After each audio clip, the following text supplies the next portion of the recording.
나도 들으면서 디제전셔가지래서 아니 십주시주래 뒤진선지 나 가 맞다 로디 니도 배치루지도 굽자 쉬시야 마진이베 슈구들이야日本呀뒤진선지 다 배치 제거를 왔다 진짜 तो आज 사자 히로시마 हिरोशिमा में जो द्वितीय विश्व युद्ध के समय नागासाकी और हिरोशिमा में जो बम डाले गए थे 1945 में, उसका एक वर्षगांठ है। तो 히로시마리야 मैं दोनों जगह पर पहुंचा हूं, हिरोशिमा भी गया और नागासाकी भी गया। 다 뭐였어요? bomb शिप साजदे का लीड जाने तो जब मैं वहां पर गया जहां पर जो बम गिराया गया था,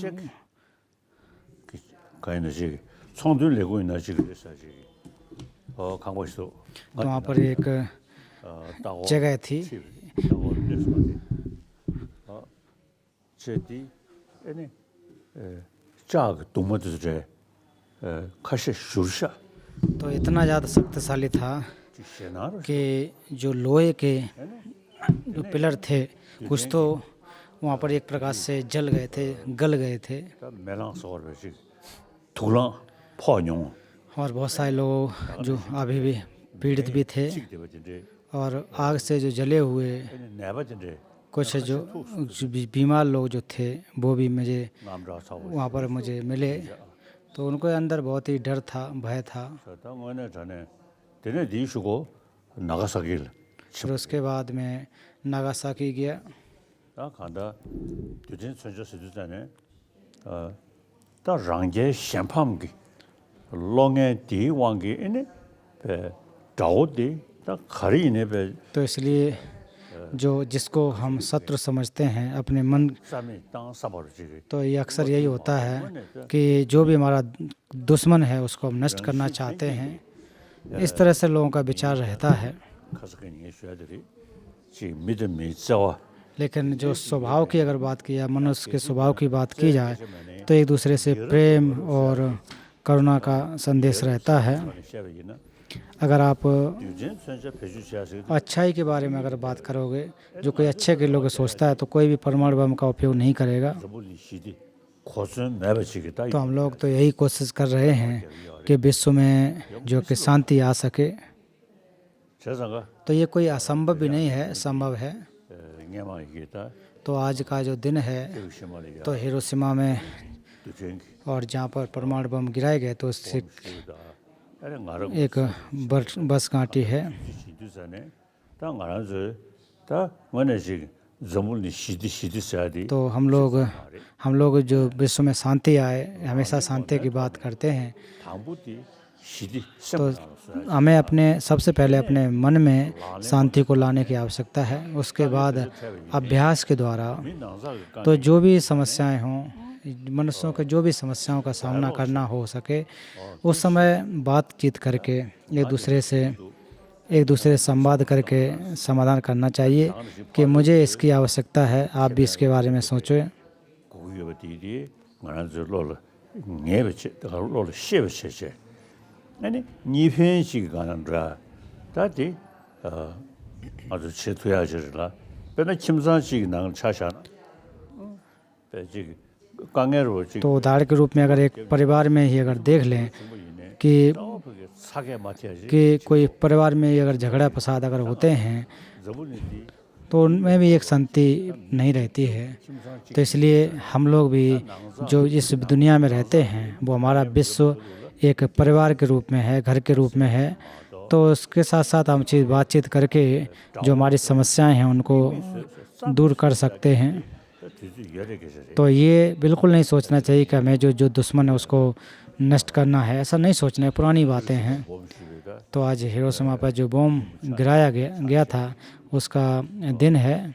तो उसके 다스 나디 찬솔지 तो ये इसके बारे में लोग जो मृत हुए हैं उनके प्रति संवेदना रखना चाहिए। तो शायद आप लोग तो वहाँ पर नहीं गए होंगे, मैं तो प्रत्यक्ष रूप से उस जगह पर जा, वो वाकई दुखद घटना थी। वो बहुत ही एक तरह से तो वहाँ पर मैंने देखा कि कितने ज़्यादा जो प्रभावित हुए लोग वहाँ पर बहुत ज़्यादा प्रभावित हुए थे। तो मैं यही प्रयास है कि विश्व में शांति आ सके और लोग सुख शांति से रह सकें तो ज़्यादा बेहतर होगा। और वो भी एक लंबे समय तक रखने वाली जो शांति है वो रहे। तो जैसे कि पूर्व में भी कहा था कि भविष्य में जो विश्व तापक्रम है वो भी बढ़ेगा, और आज भी देख रहे हैं कि बहुत ज़्यादा गर्मी भी हो रही है। और जैसे जैसे गर्मी बढ़ती है तो उससे लोगों को परेशानी भी बढ़ती है। तो ये एक स्वाभाविक है, एक प्राकृतिक है। तो ये तो प्राकृतिक घटनाएं तो होती हैं, लेकिन उसके अलावा भी अगर युद्ध करें, हथियारों का उपयोग करें तो ये बहुत ज़्यादा ख़राब बात होती है, इसको हमें रोकना चाहिए। तो जैसे हम तिब्बती लोगों की संख्या भी कम है, और भारत में करुणा और अहिंसा का सिद्धांत 2000 वर्ष पूर्व से रहा है, और हम लोग ऐसे राष्ट्र में रह रहे हैं। तो सबसे पहले कि हम जो तिब्बती लोग हैं तो अपने मन में शांति आ सके, और जब भी हमारे अंदर जो क्लेश रूपी जब भी क्लेश उत्पन्न हो तो क्लेश जो हमारा मन कैसे विचलित हो रहा है तो उसको संरक्षित करना, शुद्ध करना, वो मनोविज्ञान के द्वारा करना। तो ये मैं आज संदेश देना चाह रहा था। तो हालांकि मैंने आज एक पत्र भी लिखा है, वहाँ के जापान सरकार को भी लिखा है कि अपनी संवेदना व्यक्त की है वर्षगांठ के अवसर पर। तो प्रति समुत्पाद स्तुति जो शुरुआत में तो नागार्जुन की चुंदोक जो उनके 6 ग्रंथ हैं,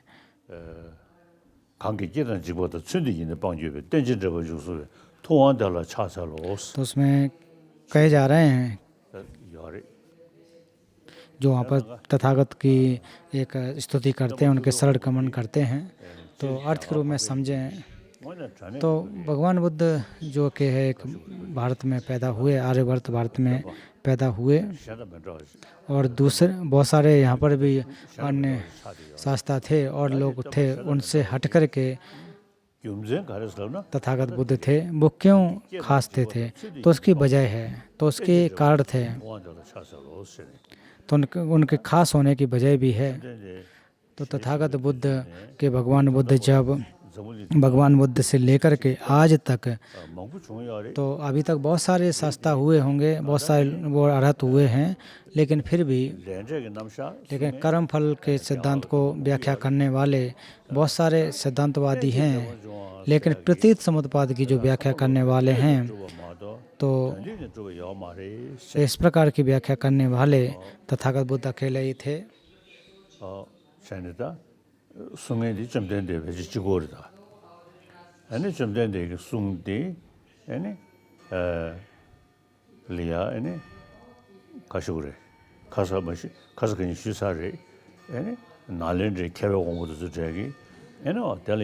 और कल परसों भी कहा था कि भगवान बुद्ध के जो वचन हैं तो उनको उसी प्रकार से परीक्षण करना चाहिए जैसे सुनार सोने के परीक्षण करता है, जैसे कल आपसे कहा था। तो इसका अर्थ यही है कि प्रति समुत्पाद के सिद्धांत को ठीक से समझना चाहिए, और प्रति समुत्पाद के आधार पर कैसे कैसे आप जो भी हो उसी अच्छी तरह से व्याख्या कर सकते हैं।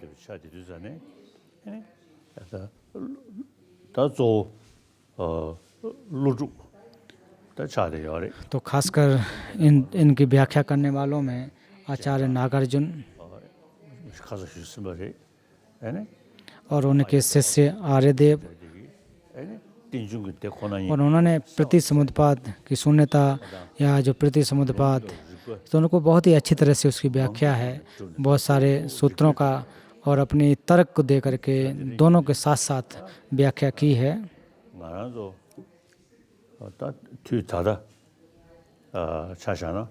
तो आज के समय में अगर देखें या अभी वर्तमान के समय में देखें तो जो बौद्ध धर्म को मानने वाले हों या न हों, लेकिन प्रतिसमुत्पाद का जो सिद्धांत है वो बहुत ही लाभदायक है और इसके बारे में वैज्ञानिक लोग भी ध्यान दे रहे हैं, रुचि रख रहे हैं।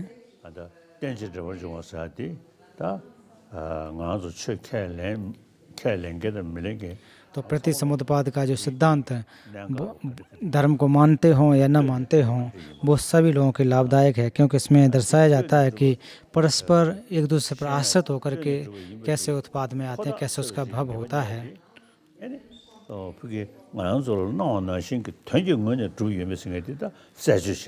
तो जिस प्रकार से हम देख रहे हैं उस प्रकार से सिद्ध नहीं होता है, तो उसको हम परीक्षण करते हैं किस प्रकार से है, किस प्रकार से नहीं है। तो माध्यमिक दर्शनों में इसकी बहुत ही अच्छी व्याख्या की गई है। तो वास्तव में अर्थ के रूप में सिद्ध है कि नहीं, और अंत में बाद में यही जब हम परीक्षण करते हैं तो बाद में यही प्राप्त होता है कि अर्थ के रूप में तो नहीं होता है, केवल और केवल वो प्रतिसमुत्पन्न है, एक दूसरे पर आश्रित है। तो उसी के साथ साथ तो हम लोग मनोविज्ञान के आधार पर भी देखें कि हमारी जो आसक्ति है, आसक्ति पैदा होने की वजह ज़्यादातर कि ऐसा हमें लग रहा है कि जो भी चीज़ हम देख रहे हैं वो अपने अर्थ के रूप में है, स्वयं से है, उसकी स्वयं सत्ता है। तो इसकी वजह से मिथ्या विकल्प पैदा होते हैं और फिर हमारे अंदर बहुत सारे क्लेश आ जाते हैं। तो इसमें कोई धर्म को मानने की बात, माने या न माने अलग बात होती है। तो प्रयास के रूप में तो जैसा कि कल भी कहा था कि क्वांटम फिजिक्स जो है, तो जब मैं क्वांटम फिजिक्स के वैज्ञानिकों के साथ जब मैं वार्ता करता था तो उसमें मैंने उनसे पूछा कि जो लोगों के जो मन हैं भ्रमित हो जाते हैं तो वो लोग किस प्रकार से, कम लोग हैं कि ज़्यादा हैं, लेकिन फिर भी इसमें जो परीक्षण करने की आवश्यकता है। तो केवल सिद्धांत के आधार पर केवल नहीं कहना, अपने चित्त के द्वारा, अपने पूरे दिल के साथ साथ की वास्तविकता क्या होती है कि हम जो चीज़ों को ज़्यादातर अर्थ के रूप में देखते हैं तो जिस प्रकार से दिखाई देते हैं तो वास्तव में वो सिद्ध हैं कि नहीं, जैसा परिलक्षित होते हैं और वैसे ही अस्तित्व में होते कि नहीं हैं। तो ये हमें परीक्षण के विषय होते हैं। तो ये जो व्यवस्था है तो जो माध्यमिक दर्शन है, माध्यमिक, उनमें भी इसकी व्याख्या की गई है, स्पष्ट रूप से है। तो विज्ञान लोगों से तो हम लोग इनसे कभी बात हो गई कि किस प्रकार से जो चित्त में एक आसक्ति पैदा होती है वो किस प्रकार से है। तो ये एक प्रकार का जो विषय है। तो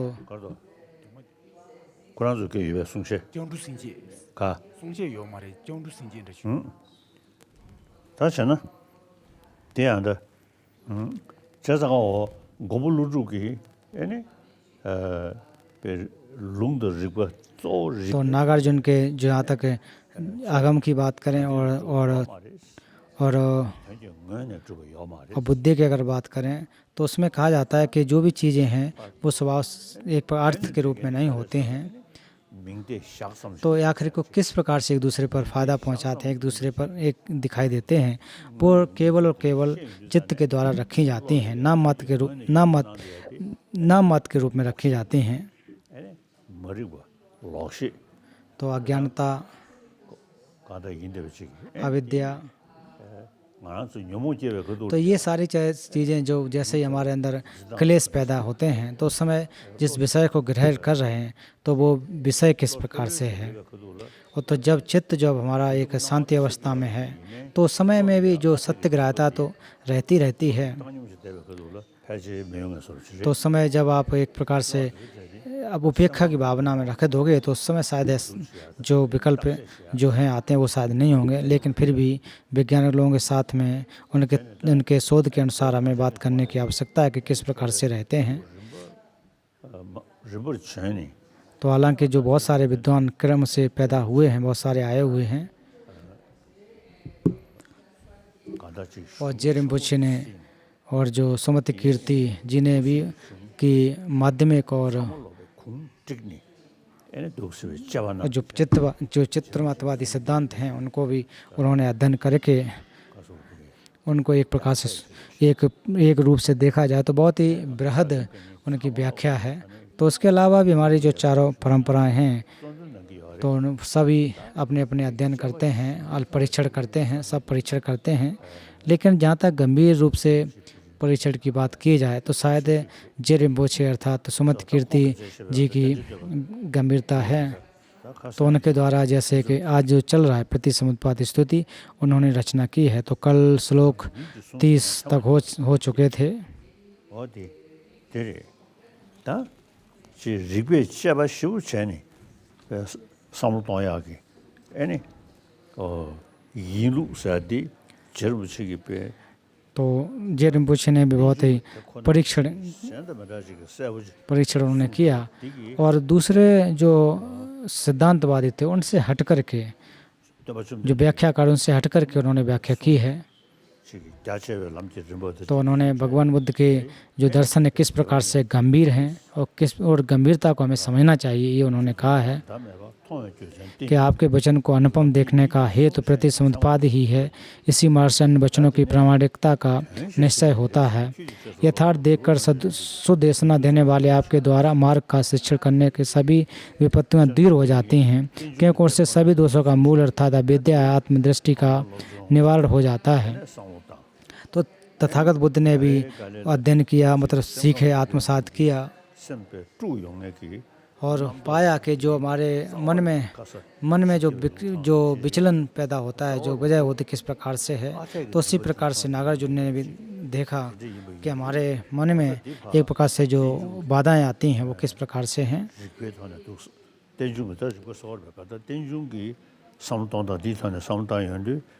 तो जब आप प्रतिसमुत्पाद के माध्यम से देखते हैं तो जिस प्रकार से जो चीज़ें दिखाई देती हैं तो हालांकि वो दिखाई तो देती हैं लेकिन वास्तव में जैसे भी दिखाई जैसे हैं वैसे तो सत्य में नहीं होते हैं। आपके शासन से विमुख होकर दीर्घ काल तक श्रम करना भी दोषों को अपने पीछे पीछे बुलाने के जैसा है। आत्मदृष्टि स्थिर होती है। तो भगवान बुद्ध ने अनात्म का दर्शन दिया और उसके अलावा अब भारत के अन्य सिद्धांतवादी जो थे उस समय जो सिद्धांतवादी थे वो आत्मा को मानने वाले सिद्धांत थे।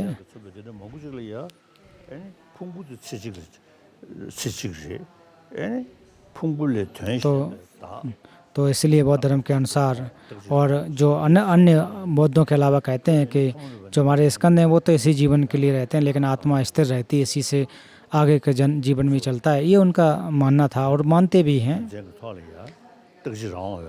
तो वो कहते हैं कोई एकांकी आत्मा होती है तो उनको लाभ होता है, वो जो अपने लाभ के हिसाब से कहते हैं तो उनको लाभ होता है।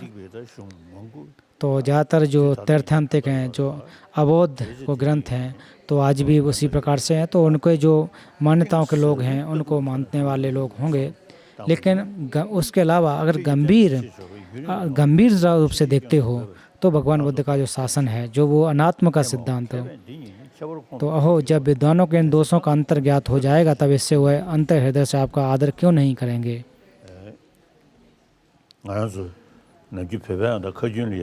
तो तिब्बती तो उदाहरण के रूप में कहते हैं तो कोई जो चीज़ जो रत्न है तो ये जो रत्न के उदाहरण देख रहे हैं तो उसको अलग नहीं रखना, उसको एक पर के रगड़ करके देखना है, देख करके देखना है कि वास्तव में है कि नहीं। तो घोड़े को भी उसी प्रकार से बांध के रख दो तो उससे पहचान नहीं हो सकती कि अच्छा घोड़ा है कि नहीं। उसको साथ में लेकर के दौड़ाने से पता लगता है कि वास्तव में ये अच्छा घोड़ा है कि नहीं।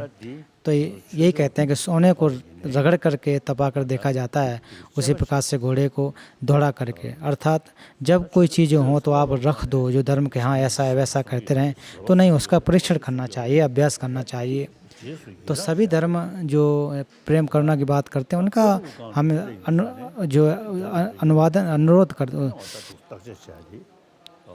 अनुमोदन करते हैं। लेकिन सिद्धांत की बात अगर बात करें तो सिद्धांत के तौर पर भगवान बुद्ध के दर्शन के अलावा दूसरा नहीं है, उसके ज़्यादा गंभीर और कोई दर्शन नहीं है। तो भगवान बुद्ध के दर्शन में भी परीक्षण की न्याय की बात जो की गई है 장도연 더 녜 तो भगवान बुद्ध के भी जो वचन उसमें नियार्थ तथा नितार्थ दो प्रकार के भाग हो जाते हैं। 점대는 고랑의 깔이네 तो भगवान बुद्ध के खुद के जो क्यों वचन क्यों न हो, तो परीक्षण के दौरान अगर बात शब्द से अगर शब्द मानते हो, मानने से अगर आप कोई वहाँ पर आपको विपत्ति लगती है, वहाँ पर ठीक नहीं लगता है, 지금 시간이야 리변도 तो जितना ज़्यादा अगर आप परीक्षण करते हो, तो आप परीक्षण के बाद भी अगर आप उसमें कोई खोट न निकले तो आप उस शब्द से मान सकते हो। अगर कोई खोट लग रहा है तो आप तर्क के द्वारा उसको समझ सकते हैं। तो इस प्रकार से भी एक हमें तथागत ने एक प्रकार से छूट दी है। 교수 도모 지식 आपके अनेक वचनों का तो कहना ही क्या, अंश मात्र के सामान्य अर्थ का भी निश्चय होने पर उस जानने वाले को वह परम सुख देता है। 저는 되게 당고 너네 동갑하고 때 보고 तो भगवान बुद्ध ने कहा है कि आर्य सत्य, जो दुख सत्य और 차원 대부도 잡아는 दुख समुदय निर्वाण, जो निरोध और जो मार्ग, जो चार जो उन्होंने उपदेश दिए, उसके बाद जो कि अलग अलग चार आर्य सत्यों के बहुत भाग किए, फिर चार आर्य सत्यों के 16 जो आकार। 대시 자가나는 여대베다 तो उस समय जब भारत में जो बौद्ध धर्म जो भी धर्म थे उस समय भगवान बुद्ध के अलावा कोई दर्शन नहीं था जिन्होंने इतने गंभीरता से व्याख्या की हो। 교도께 तो जो चार आर्य सत्य हैं वो भी हेतु और फलों पर आधारित होकर के उसकी व्याख्या करना, और उसके साथ साथ जो जब आप निरोध सत्य की बात जब करते हैं 빵자 तो उसमें किन चीज़ों को प्रहार करना, किसको हटाना है। 매버지 인자 고빵 돼야지 생구 정신을 shum해야지 तो हालांकि जो चीज़ें ऐसी हैं जो चित्त के स्वभाव में नहीं है तो उनको हटा सकते हैं। 유기신의 유전그 다도상제 님부전스 아니 가사 로브르다게 귤라메 치죠 가사 原地上是你的是谁的？ 어 연대는 신이든 시세된 거지 다 책임도 什么路过我你的？ 쟤는 어다 로 세리기 당로시 여러보다 세리기 로디 तो हमारे अंदर जो एक प्रभासर जो चित्त है वो सबके अंदर रहता है, हमारे अंदर भी है। 가다 뜨네 뚜댕에 지가 और एक तो परस्पर आधारित होकर के सिद्ध होना, और एक तो एक जो हमारे जो मल होते हैं, चित्त के मल हैं, वो क्षणिक होते हैं। तो उत्तर तंत्र में और प्रमाण वर्तिका में भी कहा गया है कि जो चित्त की स्थिति किस प्रकार से है, और अविश्य अलंकार में भी कहा गया, उत्तर तंत्र में भी है। 다 귤라메 나리야 딜러서지시면 샤고샤고 중세미 양단 일을 하다 야다도는 나버트 아니 디커서다지 당연 정면도 쟤네 와다 아니 처럼 지금 그게 묘몽 깨야기 그게 싸워르디 친절로고 로직이다 지금 तो जो हमारे अंदर क्लेश पैदा होते हैं वो मिथ्या विकल्पों की वजह से पैदा होते रहते हैं। तो ये कोई चित्त के एक स्वभाव है, ऐसी नहीं है। जो भी हमारे विकल्प हैं वो क्षणिक होते हैं और वो साफ हो सकते हैं। 교수도 지시면 तो इसमें कहा आपके अनेक वचनों का तो कहना ही क्या, अंश मात्र के सामान्य अर्थ का निश्चय होने पर उस जानने वाला को परम सुख देता है। तो इसके बाद हाँ, मेरी बुद्धि मोह से हत हो गई है, दीर्घ काल से शरणागत होने पर इस तरह की गुण शास्त्र का अंश मात्र भी ज्ञात नहीं कर पाया। तो जो कल जैसा भी कहा था कि जेरम्पोछे ने जो अध्ययन और चिंतन का बहुत ही गंभीरता से उन्होंने किया था, 개별자리야 상매 차식이 어려 디션이 तो 송주 먹나야 जेरम्पोछे को विद्वानों में गिना जाता है।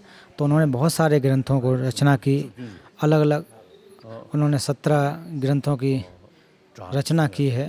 정보리 저다 아니 성부로서 거기서 제 셔가 시작하듯이 제 저름시 패시 송주다 और उसके अलावा दूसरे जो मठों में जाकर के देशना देते हैं, लेकिन उसके अलावा कि इन चीज़ों को जैसा कि मंजूश्री ने उनसे कहा कि पहले इनको अलग रख कर के, 아도 송주 자시고 싶으시는 게 요리스 तो जो जेरम्पोछे हालांकि बहुत ही गंभीरता से उपदेश दिया करते थे, तो उन्होंने इस चीज़ को साइड में रख कर के 차제를 루스페베나 फिर उसके बाद अगर आप इस ध्यान में अगर चले जाते हो तो बुद्ध शासन के लिए नुकसान होगा। तो आपको समाज में रह करके लोगों के साथ रह करके अध्ययन अध्यापन करना चाहिए, सिखाना चाहिए। 지금들이 가서래 믿음이 너신신 तो उस समय जो जय रिम्पुछे मंजूश्री के साथ एक मनुष्य जिस प्रकार से बात करते हैं उन्होंने कहे तो उन्होंने तो अगर फिर उन्होंने कहा कि अगर आप एक कहानी भी है कि अगर आप ध्यान करने नहीं जाओगे तो शायद दीर्घायु को प्राप्त नहीं होगे, अगर चले जाते हो तो शासन को नुकसान होगा। लवसुंगदा यानी टिंगजिग लवदा शिरग लव तो उसके साथ त्रिशिक्षाओं का जो अभ्यास है, जो शील समाधि प्रज्ञा, 저거기 이거에 되지 तो केवल इसने से पूर्ण नहीं हो सकता है।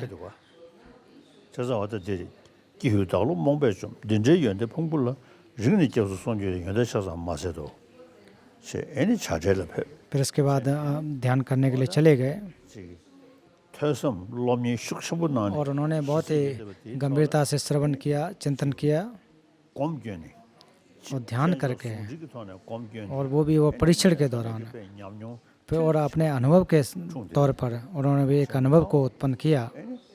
디크도데 인 어디 던데데버데 숨버라 어디 치기르샤 वेंजर छिदा तथापि मृत्यु पर यमराज की ओर अम्यक जीवन धारा के नष्ट होने से पहले ही मुझे आप भगवान बुद्ध पर किंचित विश्वास हुआ है, यह भी सौभाग्य ही है, ऐसा समझता हूँ। 나중에 켜지신이 가서 던진 일을 삼듯이 다양한 양엔 다시 시규면서 결함에 좀 전에 도마 대시 소야네 소치기 아니 가다 때는 좀 사기 띵중 그때로 뒤터네 아니 다 송기요래 तो देशनाओं में प्रति समुद्र विदेशना और प्रज्ञाओं में प्रति समुद्रपाद का ज्ञान दोनों लोग में जिनेंद्र की भांति श्रेष्ठ है।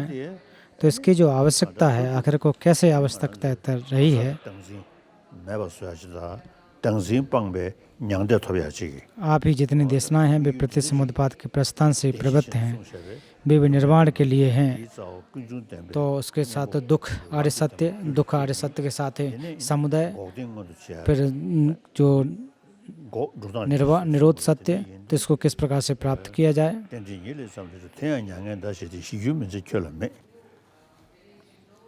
केवल क्योंकि तबने खागे ना अहो आपका शासन जिनके श्रवण पथ में जाएगा वे सब शांत हो जाएंगे, अतः आपके शासनों ग्रहण करने में किसको अरुचि होगी। या जिगमंदो जुया तो इनके समक्ष रह कर के जो प्रत्यक्ष रूप से यानी इनको प्राप्त करना तुरी लाने जब कशी में बन जाएंगे और जो बुरे दुर्गति से लेकर हट कर के सुगति में प्रवेश करना, तो ऐसे रास्ते में प्रवेश कराने वाले शास्त्रों को प्रणाम करके तो इस प्रकार से जब सुगति को प्राप्त करते हैं तो स्वयं को सुख मिलता है, दूसरों को मिलता है, अभी के लिए सुख प्राप्ति होती है और अंत में भी सुख की प्राप्ति होती है। तो वो केवल और केवल बोध चित्त के द्वारा ही संभव हो सकती है।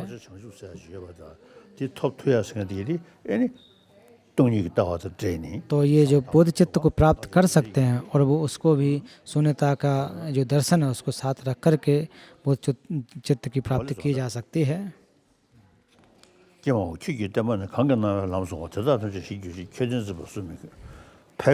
समस्त परमादवादियों का पराभव हो जाता है।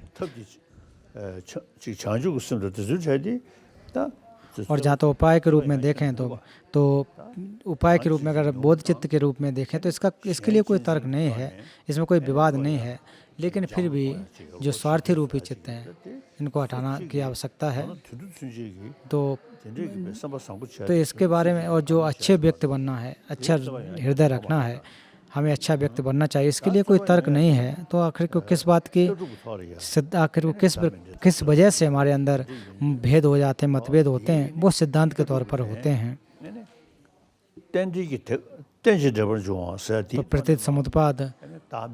तो प्रतीत समुत्पाद के आधार पर ही अनात्म का सिद्धांत करते हैं और ज़्यादातर जो विवाद आता है कि आत्म और अनात्म का इसी आधार पर पैदा होता है।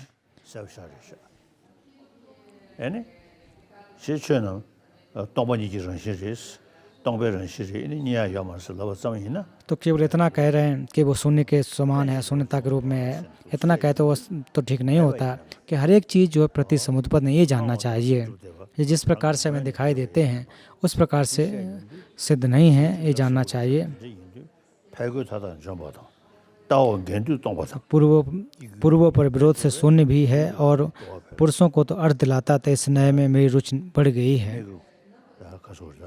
मोंदो थोबियात देगी तो तुरंत अभी के लिए जो इस मानव शरीर को प्राप्त करना, उसके बाद बुद्धत्व की प्राप्ति करना और इसके साथ सर्वज्ञ और निर्वाण की प्राप्ति, तो उसमें से सर्वज्ञता की निर्वाण की प्राप्त करना।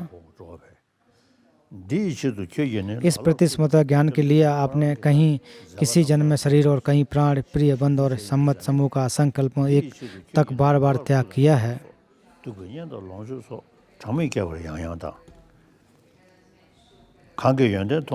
मैं अभागा हूँ कि इस प्रति समुत्पाद गुणों को देखकर आपका मन उसी बात खिंच गया है जैसे कांटे द्वारा मछली उसी धर्म को आपसे साक्षात नहीं सुन पाया। तो जे रिम्पोचे कह रहे हैं कि भगवान बुद्ध का आप हे भगवान बुद्ध, मैं आपसे प्रत्यक्ष रूप से तो नहीं मिल पाया। उस शोक का बेग मेरे मन को उसी प्रकार नहीं छोड़ पाता है जिस प्रकार माता का प्रिय पुत्र के पीछे पीछे लगा मन। इस पर भी आपके वचन का चिंतन करने पर 32 लक्षणों और 80 व्यंजनों की श्री से प्रज्वलित प्रवाह के जाल से पारित आच्छन्न उस शास्त्रा से बाह्य होते हैं। इस ऐसे कहा होगा, इस कल्पना के मन में मुन के प्रतिबंध का उदय होना मात्र भी ताप पीड़ित के लिए चंद्र रश्मि की हितकर है। तो हम लोगों ने कोई भगवान बुद्ध का तो दर्शन नहीं किया, न तो नागार्जुन और इत्यादि को भी हमने नहीं देखा, लेकिन भगवान बुद्ध के या और आचार्यों के जो दर्शन हैं, जो वचन हैं, सिद्धांत हैं, हम उनको पढ़ सकते हैं, देख सकते हैं। तो भगवान बुद्ध जो जहाँ तक सूत्रों और शास्त्रों को देखें तो ये भगवान बुद्ध के वचन हैं, तो उन्हीं का एक प्रकार प्रतिनिधि के रूप में है, हम उनको देख सकते हैं, पढ़ सकते हैं।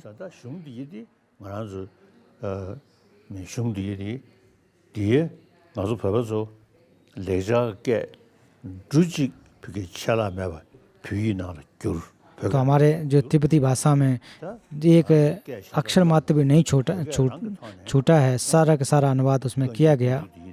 पूरे बौद्ध जो दर्शन है उसका अनुवाद करके रखा गया है। तो ये वास्तव में हम लोगों के लिए एक बहुत ही महत्वपूर्ण बात है, गर्व की बात है। पूर्व के जो महाविद्वान लोग हुए हैं उनके हमें कृतज्ञ होना चाहिए कि उनकी कृपा की वजह से, उनके काम की वजह से ही आज हम पढ़ सकते हैं।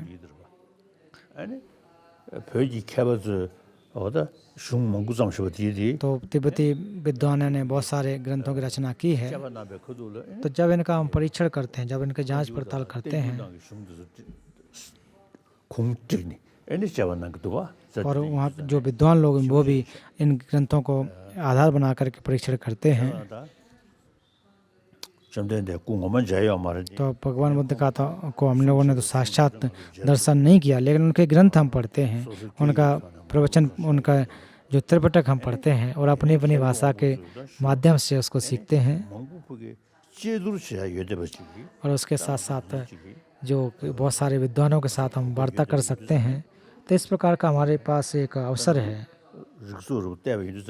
जैसे कि नागार्जुन के आप 6 ग्रंथों को अगर देखोगे तो उसको पढ़ करके पता लग सकता है कि नागार्जुन इस प्रकार से हो सकते हैं। तो एक हमारे मन में एक कल्पना हो जाती है। और उसी प्रकार से तथागत के जब इन त्रिपिटकों को पढ़ते हैं तो उस समय पढ़ने मात्र से पता लग जाता है कि भगवान बुद्ध ऐसे रहे होंगे, हाथ में जो भिक्षा पात्र लिए होंगे। तो भगवान बुद्ध का ना तो कोई अकाउंटेंट होता होगा, ना कोई वैसा कोई होता होगा, ऐसा तो कुछ नहीं था उस समय, केवल पिंड पात्र लेकर के चलते थे। तो उसी प्रकार से आप नागार्जुन को देखें तो वो भी उनके एक शिष्य थे, तो वो भी उसी प्रकार से रहे होंगे। तो ऐसे हम अनुमान लगा सकते हैं।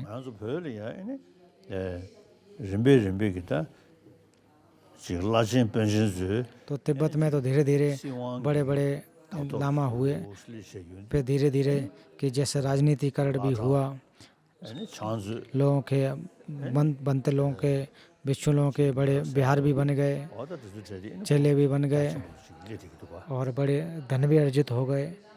라신 변신소 지 तो बड़े बड़े 차이 못 तो बड़े बड़े जो गुरु थे वो एक 딱 जैसे बड़े बड़े लोग होते हैं, धनाढ्य होते हैं, वैसे बनते गए। 그 숙진 태체 내 중샤 तो ये समाज के में परिवर्तन की वजह से पैदा हुआ है, जैसा जैसी रही है। 다 나다디체 एने लुरुया서 सो दीदी के नाम तो जिस प्रकार से हम भगवान बुद्ध की कल्पना कर सकते हैं, उसी प्रकार जो पूर्व के आचार्य हुए हैं तो वो उनको समझ सकते हैं। इस प्रकार के अद्भुत सुनय को भी अकुशल पुरुषों ने बलवज की बात सर्वथा अकुलित कर दिया है। यानी खेबस भेज मारता मिखेब खेबादा मिखेब गक्सी लोगसा दिया मिखेबे के बेबा जाशिनो नाबकुन जिंबर चेस बेबा जाशने और सा तो ये जो बलवज जो है एक प्रकार अपनी प्रशाखाओं में स्वतः गुंथी रहने वाली एक प्रकार की घास, जिसका कोई भी सिरा स्पर्श नहीं होता है, सामान्य अस्पष्टता का प्रतीक होता है। तो भारत के जो विद्वान हुए थे, जो भले ही आचार्य नागार्जुन के शिष्य क्यों न रहे हों, लेकिन फिर भी उनकी अलग अलग व्याख्याएं भी हुई हैं, माध्यमिक, प्रासंगिक, माध्यमिक, स्वतंत्रिक। तो दो दर्शन हुए और माध्यमिक और चित्तमात दर्शन वो भी इसी प्रकार से आए। तो उसमें भी बहुत सारे विवाद भी हैं, बहुत सारे विरोध भी, एक दूसरे के प्रति विरोध भी रहे हैं। तो सिद्धांतिक तौर पर ये विरोध होते हैं। इस स्थिति को देखकर मैंने अनेक प्रयत्न करके विद्वानों के मत के अनुसार आपके अभिप्राय का बार बार विवेचन किया है। तो ये मेरे गुरु ने कहा है, ऐसा न मान करके। तो जो सूत्र और शास्त्र जो भी हैं, अच्छी तरह से आपको पढ़ना चाहिए, उनका परीक्षण करना चाहिए।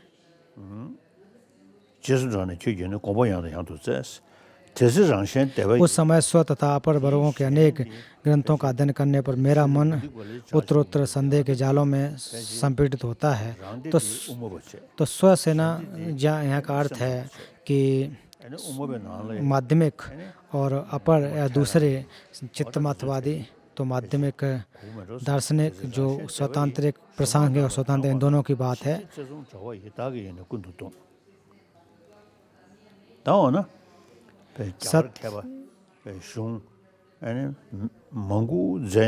तो भारतीय विद्वानों ने बहुत सारे ग्रंथों की जो रचना की है और उनकी व्याख्या करने के अलग अलग तरीके की व्याख्या होती थी। तो भगवान बुद्ध ने कहा कि सारे के सारे धर्म स्वभाव से सिद्ध नहीं है, स्वभाव से शून्य है।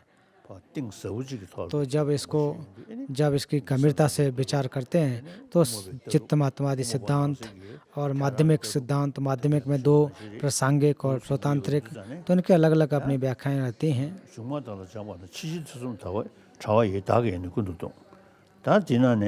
सत और असत के अंतों का परिहार करके आपके अनुत्तरयान की अच्छी व्याख्या करने के लिए जिनकी भविष्यवाणी की गई उन आचार्य नागार्जुन के ग्रंथों को तो दोनों को परीक्षण करके एक और प्रति समुद्पाद की शून्यता, माध्यमिक दर्शन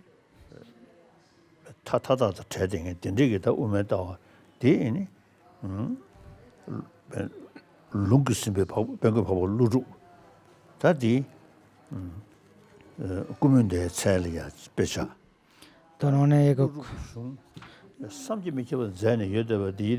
तो नागार्जुन के जो ग्रंथ हैं वे एक प्रकार से बहुत ही बृहद थे। उनको और कुंद छल उस प्रकार से उदाहरण के रूप में समझाया गया है।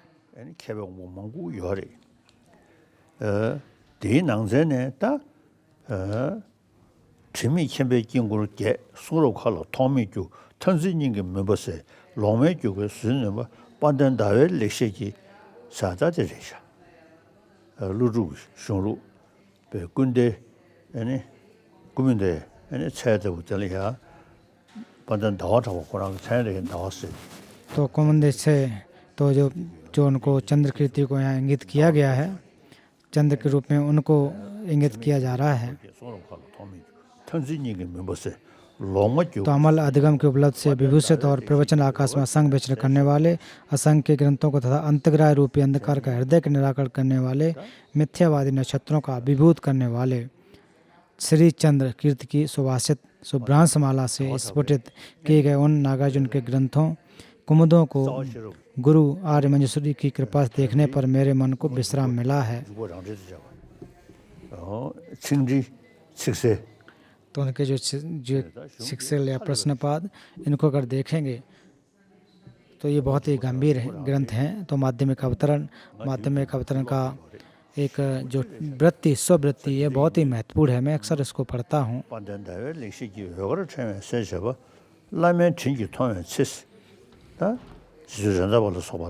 तो इसमें जो लामे या गुरु जो कहे गए हैं, आज आर्य मंजूश्री रंधावा आदि की कृपा से देखने पर मेरे मन को विश्राम मिला है।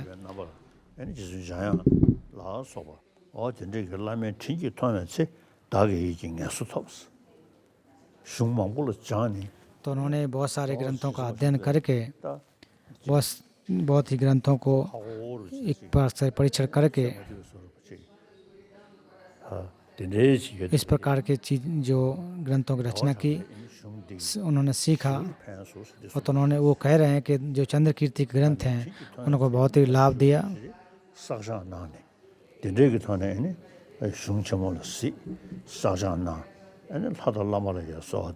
और उसके साथ साथ जो गुरु इत्यादि की प्रार्थना इत्यादि की, और बहुत सारे हेतुओं को, बहुत सारे तौर तरीकों से को मिलने के बाद उन्होंने जो शून्यता के जो दर्शन है उसको अच्छी तरह से समझा, और जो भी मन में विकल्प थे, जो भी बुराइयां थी, वो उनको प्राप्त किया, हटाया।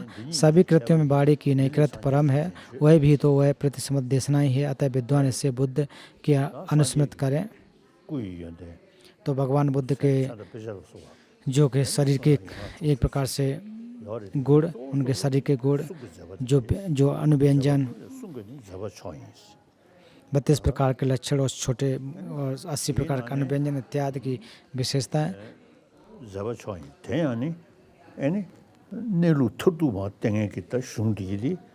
और उसके अलावा जो सत्यता को बताने वाले भगवान बुद्ध को याद करते हुए अनुस्मृत करें। तो जो रचनाकार वो कैसे हैं, उस शास्त्र के पश्चात प्रवज्जित होकर जिन तथागत के वचनों के पर्याप्त अध्ययन करके योगचर्या में श्रम करने वाले एक भिक्षु आचार्य चौखापा का उस महर्षि भगवान बुद्ध के प्रदेश प्रकार का आदर उत्पन्न हुआ। तो दुंडो रिमछिन के जो मध्य क्षेत्र में थे, तो समय जब अध्ययन करते थे तो अध्ययन करने का तरीके जो थे तो एक श्लोक के आधार से चलते थे, और वो उसको अपने याद कर लेने के बाद, तो अध्ययन करने के बाद याद कर लेते। तो फिर उसके बाद जब वहाँ गए तो उन्होंने कहा कि ये श्लोक तो मुझे नहीं आ रहा है। तो दुंडो रिमछिन ने, तो जिस प्रकार से दुंडो रिमछिन ने जो प्रवचन दिया, तो उन्होंने उसी प्रकार से उसका अभ्यास भी किया। तो ये खुद आचार्य जो जिस चौखापा ने कहा था। तो उसके अलावा जो डेकुंग के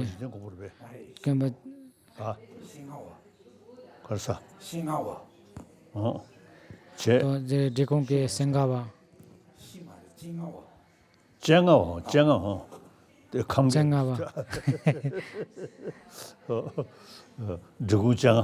तो डेकुंग चेंगावा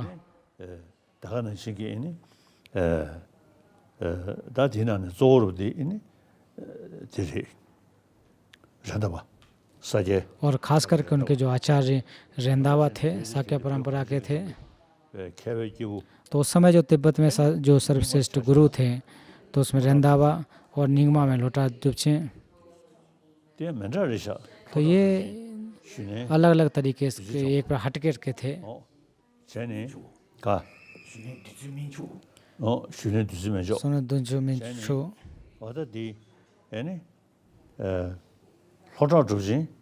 लोटा डुबछिन जो थे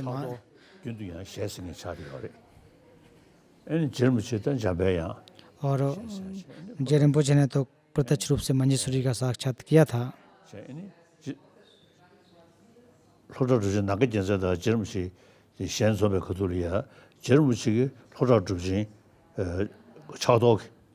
여대버지기 아니 호라드징기 저름치 아니 지주잠배양 가서 꾸치 독수 여대버지기 독수이버리 제 아니 호라드징 나가 전쟁기 안더训练 먼저 두지 장사야 되나라 아니 조진기 최게 뭔고 도용 것도 와 내디 तो इनके ग्रंथों में बहुत सारे जो माँ संपन्न के व्यवस्थाएं हैं वो बहुत सारी मिलती हैं। तो तिब्बत में जो बौद्ध दर्शन थे, साक्य परंपरा, निंगमा, कालू, काग्यू, गैलुक, इन्होंने किसी में भी अंतर नहीं करके सबको उन्होंने पढ़ा। तो केवल इतना ही नहीं कि उसको परीक्षण केवल हाँ उसकी शरण जाता हूँ या बहुत अच्छी है ऐसी बोलना कह के उसको उन्होंने आचरण में भी डाला। और भारतीय विद्वानों को भी तो रखा ही है, उसके साथ साथ तिब्बती लोगों के जो विद्वान थे उनको भी बराबर तरीके से उसको समझा। तो इस प्रकार से जे रिम्पोचे को अगर देखते हैं तो एक अलग से हट करके हैं, उनके लेखन भी हटके हैं। तो उनके द्वारा जो रचना की गई 18 ग्रंथ हैं, बुद्ध तामचे खेम्पा की जो ग्रंथ हैं वो 25 ग्रंथ हैं। और उसमें छोका अर्थात अनुष्ठान, उसमें भी बहुत सारे ग्रंथ हैं। और जहाँ शास्त्र जो दर्शन की बात करें तो दर्शन तो कम मिलते हैं, लेकिन उनके ग्रंथों में ज़्यादातर जो अनुष्ठान की बहुत सारी प्रक्रिया हैं। तो साचन गोमा के ग्रंथों को भी मैंने सबको पढ़ा है। और उसके अलावा तंत्र के बारे में बहुत सारे पढ़ा, लमडे इसको भी पढ़ा। तो ये ग्रंथ काफ़ी अच्छे हैं, नमसुम, ग्यूसुम। तो ये जो ग्रंथ हैं तो ये बहुत ही अच्छे हैं। तो ये लमरीम जैसे ही हैं, मिलते जुलते हैं।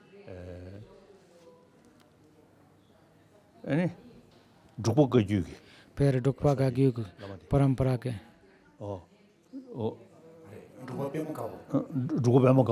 तो डुकपा पेमो जो कर्प, उनके भी बहुत सारे जो ग्रंथ हैं, उन बहुत सारे ग्रंथ हैं वो भी मैंने पढ़े, वो भी बहुत अच्छे हैं। तो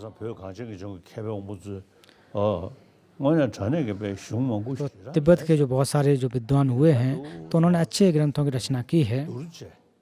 तो जब इनका परीक्षण करते हैं तो इन एक दूसरे का तुलना करते हैं। तो जे रिम्पोचे के हालांकि ग्रंथ बहुत ज़्यादा नहीं है लेकिन बहुत ही अच्छे हैं। तो 18 ग्रंथों में एक उनके उम्र के हिसाब से देखें तो पहले उम्र के आदि उम्र में और फिर उसके बाद की उम्र में जो रचनाएं की हैं वो अंतर अलग अलग हैं, अंतर भी है। तो गोम्पा रफसेल और इत्यादि वो अलग तरीके से हैं।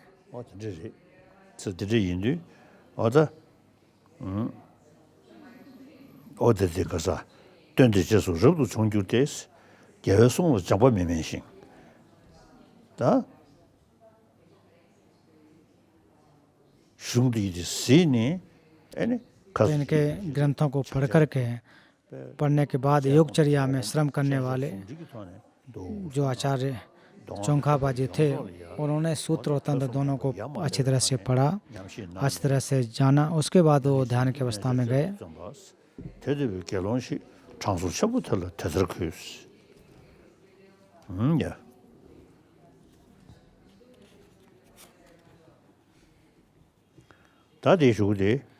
अनंतर शास्त्रा के शासन इस प्रकार दर्शन गुरु की कृपा से हुआ, इसलिए इन पुण्य शेष जगत पर सत्कल्याण मित्रों के अनुरोध से परिवर्तित हों। हितकारी शाक्य मुनि का शासन दुर्विकल्प रूपी पवन के बिना संकित हुए भय के अंत तक रहे और शासन के न्याय को जानकर शास्त्रा के प्रति विश्वास करने वाले सदा बढ़े रहें। तो हालांकि इतना नहीं सोचना चाहिए कि भगवान बुद्ध बहुत ही पवित्र हैं, पूजनीय हैं, केवल इतनी बात कह के नहीं छोड़ देना चाहिए। तो जो भी तथागत बुद्ध ने कही है उनके ग्रंथों को अच्छी तरह से पढ़ना चाहिए। और वास्तव में पढ़ोगे अगर आपके दिल में ये उनकी जो बातें उतरती हैं तो ज़्यादा अच्छा होता है। तो उनको जान करके विश्वास करना चाहिए। शास्त्रा के जो दर्शन उनको पढ़ के फिर श्रद्धा रखने से ज़्यादा लाभदायक होता है। तो भगवान बुद्ध को देखें तो उन्होंने जो उपदेश दिए थे, लोगों के अलग अलग मनोवृत्ति, अलग अलग स्थिति के अनुसार उपदेश दिए थे। 소소스 뒤제 감다 매바도 तो उसी प्रकार से अन्य जो गुरु लोग या विद्वान उपदेश देते हैं, लोगों की आवश्यकता के अनुसार, उनकी जरूरत के अनुसार उपदेश देते हैं, जिससे लोगों को फायदा होता है, लाभ होता है। 아니 참말로 배 제수 이란치야 और मैं सभी का अनुमोदन भी करता हूँ और आप लोगों को भी करना चाहिए कि सभी लोग अलग अलग पंथों को क्यों ना हो, फिर भी लोगों को लाभ देते हैं। तो और सिद्धांत के तौर पर भेद होते हैं, सिद्धांत के तौर पर अलग अलग तरीके होते हैं, लेकिन सामान्य तौर पर तो लगभग संदेश एक जैसा होता है। 아니 뜻도 담는데 뒤제 감다 매바도 뒤드 아니 और लोगों की आवश्यकता अनुसार, समय के अनुसार, स्थान के अनुसार, उस हिसाब से जो प्रवचन दिए जाते हैं, और उसी प्रकार से तथागत ने भी उपदेश दिए थे। 진짜 인도 다 디지털 안에 좀 된대기 아니 땡중 그 대코는 수매지 좀 된대 지고를 लेकिन प्रति समुत्पाद की व्याख्या करने वाले तथागत भगवान बुद्ध एक ही थे, एकमात्र थे। प्रति समुत्पाद तत्व के प्रकाशक मुनि के सुनाए को समस्त जन्मों में शरीर और प्राण भी त्याग करके धारण करने मुझे क्षण मात्र भी शिथिलता नहीं हो।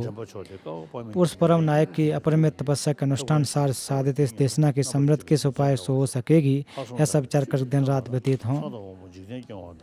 शुद्ध अध्याय से उस समय में सत प्रकार के समय लोकपाल ब्रह्मा इंद्र तथा श्री महा आदिकाल रक्षक भी अनय मनस्क होकर सदा सहायता करें। तो ये जो ग्रंथ प्रति समुत्पाद स्तुति वो संपन्न होता है।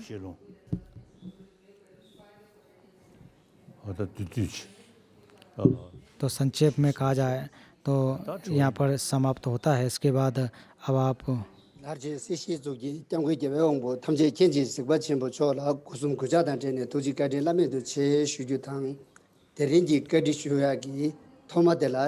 तो आज जो प्रश्न हैं वो सारा स्कूल के जो किलसंग उनकी तरफ से दसनी कोरारा को वशिंगो से फेंदो देवा मालूम जुमन केरे जो तेंजे जामसो हेबे सेंटर पाद तेंजी जे कि दसनी जी जेमें जमन हेदे ते बेचिंगो जिनो कोंसा लामन नो जेंगो जाओ on तंजी जी सुपा चिमो जो कुसान होंदो तम कोने शोबा सम ट्राई दिले हिवा तो चेप्टिक तो ने कानो कांडी शिप पे बशी मारो जोवा दे करे। तो इनका प्रश्न है कि जो सारे के सारे जो जीवधारी हैं वो सुख चाहते हैं, दुख कोई भी नहीं चाहता है, लेकिन तो इसलिए दुख जो है सुख वो कैसे आना चाहिए और दुख को कैसे नष्ट करें, सुख को कैसे प्राप्त करें। दोनों चीज़ ना जिक दोहा तो रोंजे ये पाँव ठाडो जेंसे समझे तो रेडो जिपोने दोनों बाजी के ने ये पे दोहा तेरा खेतर तो तेरे नॉन से देती यूं थे तो तेरे संभव मची बा यूं कैसे तेरा और खेतर कोने तेरा दुनिया का निश्चय गोमी कोने कर रहा हूँ तो ये बच्ची चीज़ तभी 감다 매번 면접 사지 तो जैसा कि पूर्व में कहा कि लोगों की आवश्यकता और बुद्धि अलग अलग होती है, और उसके साथ साथ इसका जो संबंध है पूर्व के जन्मों से भी होता है। और इस समय में जो पर्यावरण का भी, इस जीवन में भी पर्यावरण का, हमारे आवरण का भी फर्क पड़ता है। तो हम सभी की जो चाहत है वो सबकी एक जैसी है, लेकिन फिर भी शांति को प्राप्त करना और दुख को नष्ट करने के जो मार्ग होते हैं, तरीके होते हैं, और वो अलग, तो वो लोगों के अलग अलग आवश्यकता के अनुसार से रहते हैं।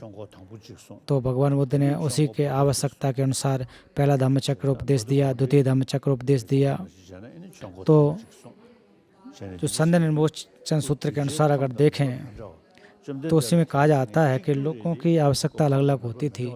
तो अलग कहने वाले तो एक ही थे, भगवान बुद्ध अकेले ही होते थे, तो लोगों की आवश्यकता के अनुसार अलग अलग तरीके से उसकी व्याख्या की है। तो शील समाधि प्रज्ञा और ये तीनों की जो अगर बात करें तो जो वो तो जहाँ तक प्रज्ञा में खास करके लोगों की अलग अलग बुद्धि थी, अलग अलग मति थी। दूसरी प्रकार से प्रथम धम्मचक्र, द्वितीय और तृतीय में अलग अलग तरीके से व्याख्या की है। और सुख प्राप्त करना और दुख को नष्ट करना जो उपाय और तरीके लगभग वो अपने ऊपर निर्भर करते हैं, आपकी आवश्यकता के अनुसार से, और आपके जो किस प्रकार से मस्तिष्क, किस प्रकार से बुद्धि, किस प्रकार से है, आपकी सोच विचार कैसे है। तो कुछ लोग तो 조당으로 찍냐 그게 rambuyo deba, pambuyo deba. Ya, rikchigli ya, deda mandra chigi ya, guguyo deba chigi. Pena, ne chigwa yine, जैसे उदाहरण के रूप में कि बीमारी एक ही हो लेकिन फिर भी अलग अलग तरीके से दवाइयाँ खाने की आवश्यकता होती है, तो लोगों को अलग अलग शरीर की अलग अलग हिसाब से आवश्यकता होती है। उसी प्रकार से तो इस चीज़ को समझने के लिए अलग अलग मार्गों की आवश्यकता रहती है, अलग अलग उपाय की जरूरत रहती है। तो जो ईश्वर को मानते हैं तो वो दुखों को नष्ट करने की जब कामना करते हैं, सुख की प्राप्ति की कामना करते हैं, तो केवल वो अपने ईश्वर पर आश्रित रहते हैं और वो श्रद्धा रखते हैं कि हमें तो ईश्वर ने बनाया हुआ है, तो उनको लाभ होता होगा, उनको लाभ है। तो इनका एक अपना तरीका।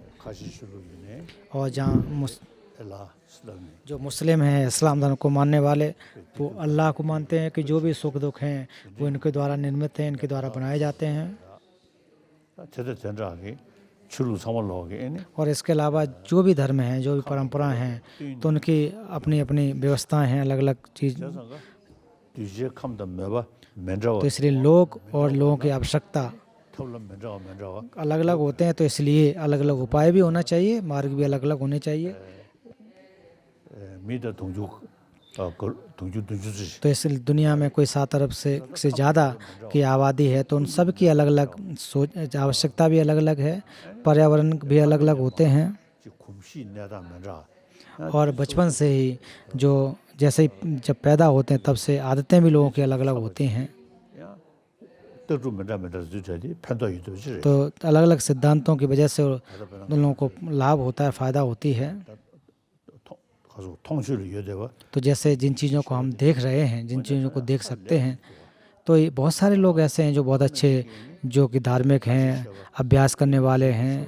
तो मुस्लिम जो इस्लाम में देखें, यहूदियों में देखें, ईसाइयों में देखें, तो और हिंदू धर्म में देखें, तो जैन में देखें, तो बहुत सारे ऐसे अच्छे अच्छे लोग हुए हैं जो अपने धर्म की परंपरा का अच्छी तरह से पालन कर रहे हैं, दूसरों का हित भी रख रहे हैं और अपनी भी साधना भी कर रहे हैं। ऐसे बहुत सारे लोग हैं।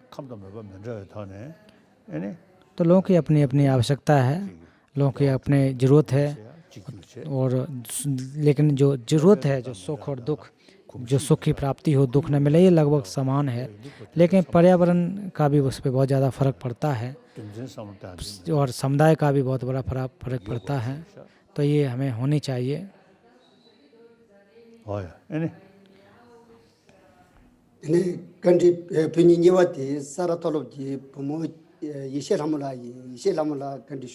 फिर दूसरा प्रश्न इस्लामों का। Chino kuza ke bun chibo chola kuzung kuchang udutane sudip shugyu kume kaji shuya de rangyula subatan chambelu namashiki tabshe yakshu khandagan yo में थोला। तो ये जो है कि किस प्रकार से कि जब हम दूसरे के प्रति हमेशा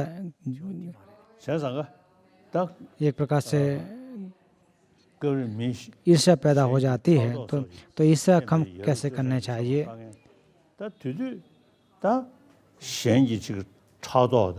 तो जब ईर्ष्या और प्रतिस्पर्धा जब बढ़ती है तो उस समय क्या करना चाहिए।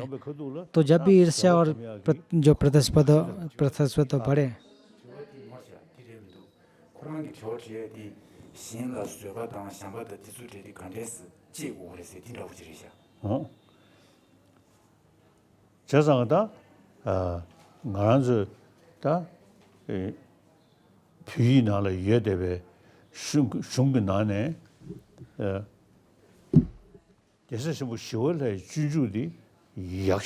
तो जब आपके अंदर ईर्ष्या पैदा हो रही हो, तो उस समय आचार्य नागार्जुन जी का जो आचार्य शांति देव के बोधचर्य अवतार, वो बहुत ही महत्वपूर्ण है कि किस प्रकार से हम शांति का अभ्यास कर सकते हैं। तो उसमें कहा जा रहा है कि जो सभी जीवधारियों को माँ के समान देखना चाहिए। तो फिर उसमें माँ सभी जीवों को जीवधारी को माँ के समान देखना, तो इसमें भी बहुत पूर्व जन्म की बात आ जाती है, तो थोड़ा सा मुश्किल काम है। तो लेकिन क्या समझना चाहिए, तो ये ध्यान देना चाहिए कि जितने भी दुनिया में सुख दुख आते हैं वो अपनी आसक्ति की वजह से प्राप्त होते हैं, अपने स्वार्थी चित्त की वजह से उत्पन्न होते हैं। तो ये जिन चीज़ों को जानना चाह। अगर आप परहित को, जब तक आप परहित के बारे में नहीं सोचते हो तब तक आप बुद्ध बनने की तो बात ही छोड़ दीजिए। इस जीवन में भवचक्र में रहकर भी आप कभी जो सुख प्राप्त नहीं कर सकते हैं। तो धर्म को माने या न माने, लेकिन फिर भी जो हमारे अब जो मन है उसको दुखी करने वाला तो अक्सर स्वार्थी चित्त होता है। दूसरों के बारे में हम जब नहीं सोचते हैं तो परेशानियां पैदा होती हैं। जैसे दूसरे के बारे में सोचें, जैसे उदाहरण देखिए गांधी जी को देखें, तो गांधी जी ने कभी अपना घर बना लिया हो, बहुत बड़े उस प्रकार से रहे हों, तो ऐसा कभी नहीं हुआ है। उनका उद्देश्य यही रहा कि दूसरों का कैसा लाभ हो सके, किस प्रकार से हित हो सके। तो इनको हम देख सकते हैं, ये उदाहरण हैं। तो उन्होंने दूसरों को ध्यान में रखा।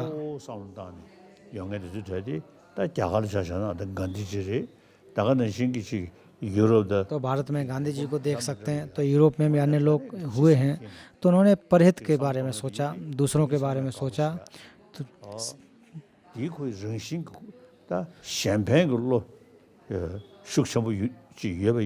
अगर परहित का गंभीरता से अगर विचार होता है तो निश्चित रूप से आप लाभ कर सकते हैं।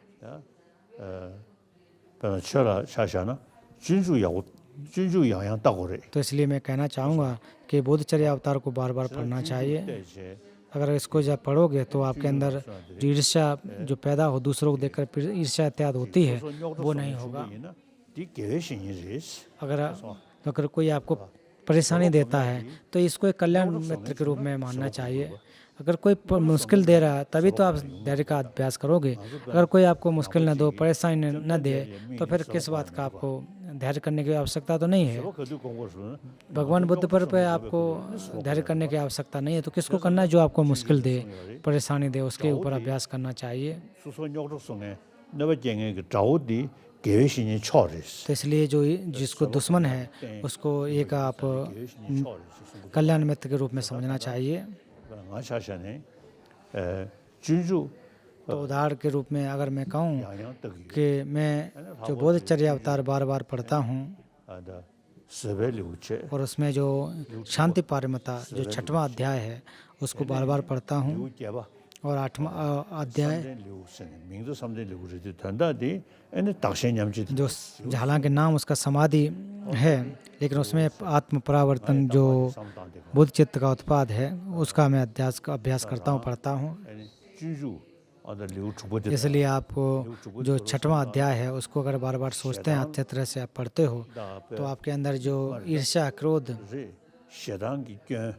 और इसमें जो बुराइयां क्या हैं और जो शांति या धैर्य के लाभ क्या हैं, ये आपको प्राप्त होंगे। तो इसके साथ साथ जो 8वें अध्याय में कहा गया है कि आत्म परावर्तन जो बोध चित्त का उत्पाद कैसे किया जाता है, उसको अगर पढ़ोगे, उसको सीखोगे तो बहुत लाभदायक हो सकता है। तो फिर आप जान जाएंगे कि इसके अलावा दूसरा कोई रास्ता नहीं है, हमें पढ़ना चाहिए। तो हम लोग बहुत सारे चीज़ें करते हैं, लेकिन वास्तव में अगर आप पाप देशना करना चाहते हो, अच्छे जो बुराइयों से मुक्त होना चाहते हैं, तो निश्चित रूप से जो बोध चित्त का अभ्यास है,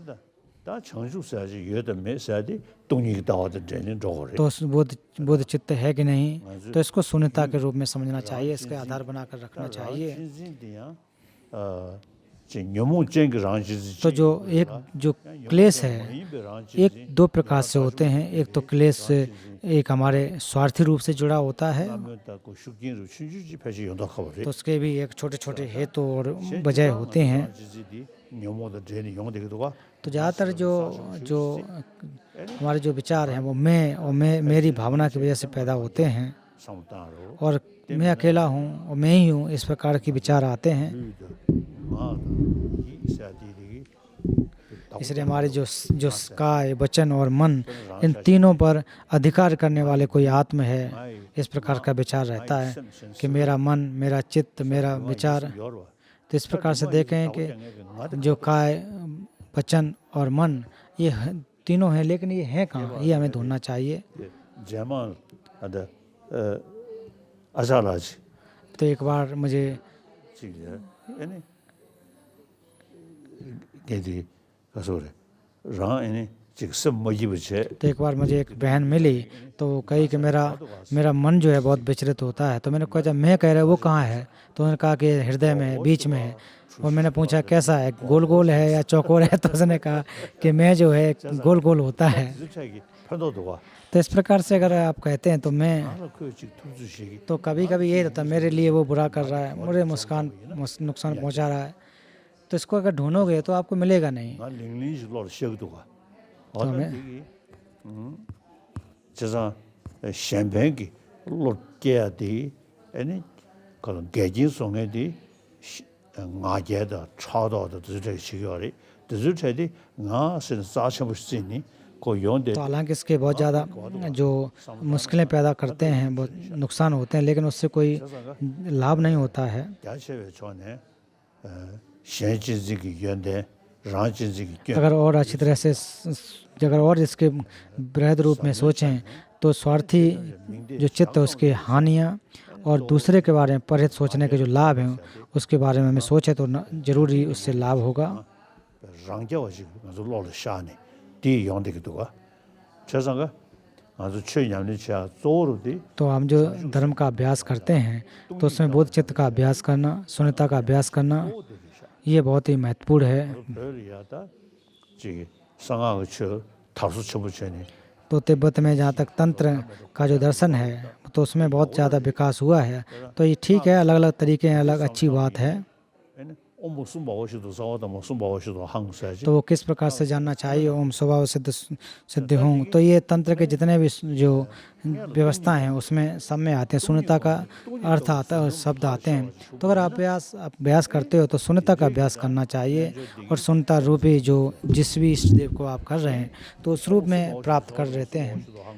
तो स्वभाव सिद्ध हंग अगर केवल कहते रहो तो शून्यता का अगर ध्यान दोगे उसके ऊपर जब आप विचार करोगे तो निश्चित रूप से, और अगर इस प्रकार से शून्यता रूप चित्त अगर पैदा नहीं होगा तो निश्चित रूप से जो क्लेश हैं तो क्लेशों को नष्ट कर पाना संभव नहीं हो पाता, मुश्किल हो जाता है। तो तिब्बत में जो तंत्र का धर्म बहुत ही फैला है, लोग तो जो भी भाषा में, संस्कृत भाषा में है या फिर तिब्बती भाषा में है या फिर तिब्बत में जो सारे के सारे धर्म है जो स्वभाव से सिद्ध नहीं है, स्वभाव से शून्य है। तो इस प्रकार जब शब्द आते हैं तो इसका मतलब ये है कि शून्यता का अभ्यास करें। तो इसका अभ्यास करते हुए जो इष्ट देव को भी शून्यता के रूप में परिवर्तन करें तो निश्चित रूप से ये लाभदायक होते हैं। तो आज जो आत्मग्राह के उसको नुकसान कर एक प्रकार से प्रहार करते हैं। तो ये जो है सांघे इसे के द्वारा रूपता कुंसांग के द्वारा रचना की गई है।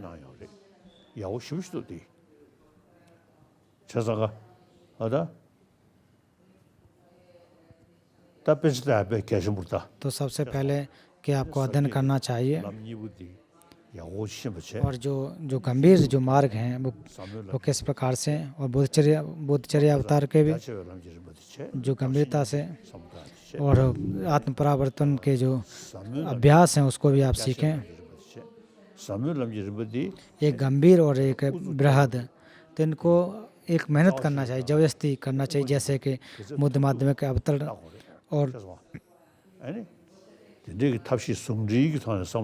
वो भी प्रयास और जो प्रज्ञा के द्वारा दोनों के साथ उपयोग करते हो तो परिवर्तन आएगा, मन में परिवर्तन आएगा। तो ऐसे भी कहने का है कि 3 वर्षों में भी एक प्रकार से बुद्धत्व की प्राप्ति हो जाएगी। तो ये संभव नहीं है, ऐसा हो नहीं सकता है। तो जो जैसे मिले रिपा को भी देखो, वो बहुत मेहनत की उन्होंने। तो उन्होंने जो अभ्यास की है और साधना की है तो उनकी तरह से अगर आप देखें तो वास्तव में उनको 3 जन्मों में 3 जो साल में भी उनको बुद्धत्व की प्राप्त हो जानी चाहिए थी, लेकिन उनको प्राप्त नहीं हुई। वो ऐसा नहीं कि आप केवल मंत्र जाप कर लें और कहें बुद्धत्व की प्राप्ति हो गई, तो वो संभव नहीं होगा। तो उसके लिए कल्पों तक अभ्यास करने की आवश्यकता है। जैसे कि बुद्धचर्या अवतार में भी कहा जाता है कि जब तक आकाश रहेगा तब तक जीवदायी रहें, और मैं भी तब तक रह करके बुद्धत्व की प्राप्त करेंगे। nama nyesu shiyan तो इस प्रकार से जो कहे गए कि पृथ्वी, जो रत्नावली में भी कहा गया, पृथ्वी जल अग्नि वायु औषध और वन के वृक्षों की बात में सदा समस्त लोगों द्वारा स्वेच्छा से निर्विघ्न भोग पाऊँ। तो इस प्रकार से जो कही गई है, तो ये संभव हो सकता है, अभ्यास करके ही संभव हो सकता है। और ऐसा आपका एक मोटिवेशन होना चाहिए कि जब तक आकाश स्थित रहेगा मैं भी रहूँगा। samrajik thangcha तो निश्चित रूप से तो आपके मन में कभी एक प्रकार से आलस आना और एक प्रकार बाधा आना, तो इसमें बहुत बड़ा अंतर होता है। तो आप ऐसे आप भी करें। तो इसके बाद जिस सूजा के स्कूल के बच्चे का है, तो उनका प्रश्न है कि परम पावन दलाई लामा जी, आपके जो 4 प्रतिबद्धताचार्य हैं, तो हम विद्यार्थी होने के नाते आपके कौन से जो प्रतिबद्धता है, कमिटमेंट है, उसको हम लोग किस कमिटमेंट पर कार्य कर सकते हैं? ता nge anda thamja shi sidadi ga miji begon shigorda तो मेरे 4 कमिटमेंट हैं। तो मैं एक मनुष्य होने के नाते कह रहा हूँ, एक कोई दलाई लामा होने के नाते नहीं। ribo thangpudi तो पहले ही जो मेरा एक प्रतिबद्धता है कि इस दुनिया में 7 अरब के आसपास लोग हैं, dujuji yebe nane nga mijik chadyo तो उसका एक मैं भाग हूँ, उसमें से एक मैं मनुष्य हूँ। kada zambuli di ene chajini chenjibu zulwa na shiri nganzo chizul tende beji तो वैज्ञानिक लोग भी कहते हैं कि हम लोग, और सभी जानते हैं कि हम लोग सामाजिक प्राणी हैं, समाज पर निर्भर हैं। chizul tende be soja rik sud suine तो जो भी समाज पर आश्रित है, निर्भर है, shazal chajida zawashabi tuduzine तो उसमें जहाँ तक जानवर भी एक दूसरे से प्रेम करते हैं, तो हम लोग एक मनुष्य होने के नाते हमारी भी एक नैतिक जिम्मेदारी बनती है कि इस जीवन को जो कि दूसरे का भला करें। और हमारा जो सुख है दूसरों के आश्रित होकर, दूसरों पर निर्भर होने की वजह से ही आता है। zamni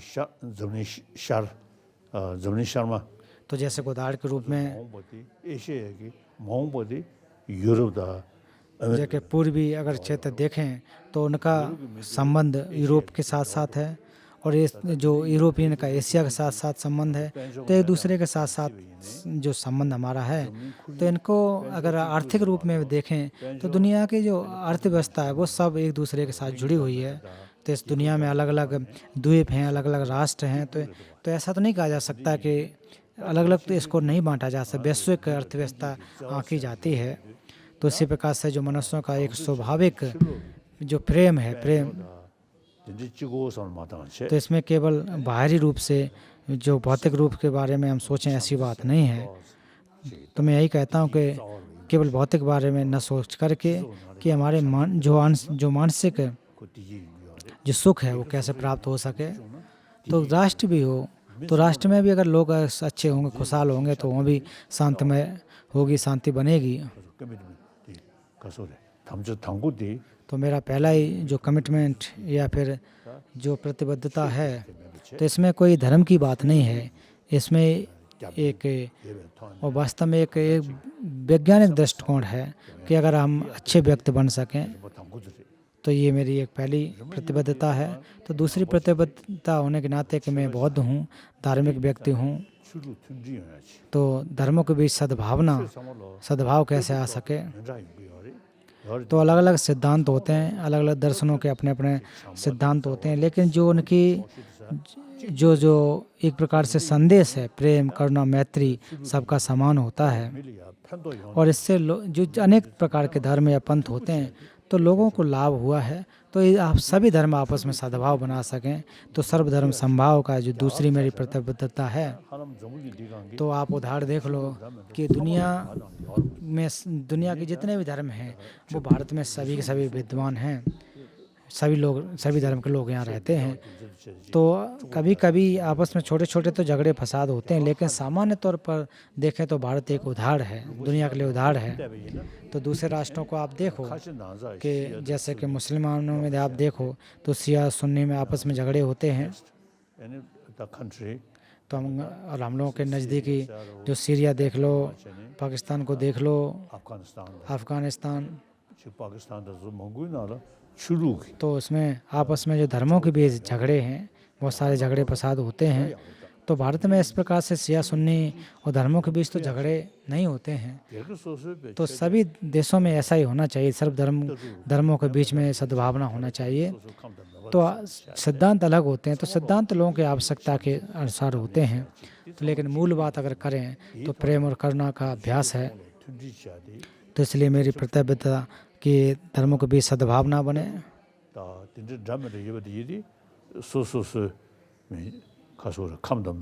और जहाँ तक सिद्धांत की बात है तो लोगों की अपनी आदतें हैं, अपने विचार होते हैं, पर्यावरण अलग अलग होता है, लेकिन जो सबका लिए जो चाहत की एक बात है, एक विचार है, वो प्रेम और करुणा का संदेश है। तो ये मैं मानता हूँ।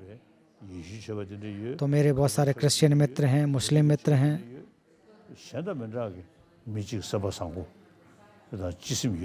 तो ऐसे लोग हैं जो दूसरों का हित करते हैं, लाभ करते हैं। तो ये मानता हूँ कि धर्मों के बीच सद्भावना हो सकती है। तो मेरी एक प्रतिबद्धता है। तो तीसरी मेरी प्रतिबद्धता जो तिब्बतियों के लिए है कि मैं एक तिब्बती होने के बाद नाते कि लोग मेरे प्रति श्रद्धा रखते हैं। तो मैंने जितना भी राजनीति का जो कार्य था वो तो मैंने त्याग दिया है। तो हम लोगों ने एक नियम बनाया, एक कि हम लोग लोकतंत्र की व्यवस्था की है। तो हम लोगों को गर्व करना चाहिए कि हम भी एक भले ही निर्वासन में लेकिन लोकतंत्र की व्यवस्था में जी रहे हैं। लेकिन चीन में लोकतंत्र की व्यवस्था नहीं है, वोट की व्यवस्था नहीं है। भारत में हम तिब्बतियों के बीच एक वोटिंग की व्यवस्था भी है। और तो तिब्बत की जो धर्म और संस्कृति है तो शायद कह सकते हैं कि दुनिया में श्रेष्ठ है, ऐसा भी कहा जा सकता है। और तिब्बत का जो दर्शन गया है वो नालंदा की परंपरा है। आचार्य शांतिरक्षक जी ने वहाँ परिचय दिया, विस्तार किया। तो गंभीर और बृहद तो दोनों प्रकार से है, जो कि जिसको हमारी जो बुद्धि के आधार पर, प्रज्ञा के आधार पर आधारित है। तो चाइना में बहुत सारे बुद्धिस्ट लोग हैं, थाईलैंड में बुद्धिस्ट लोग हैं, बौद्ध अनुयायी हैं।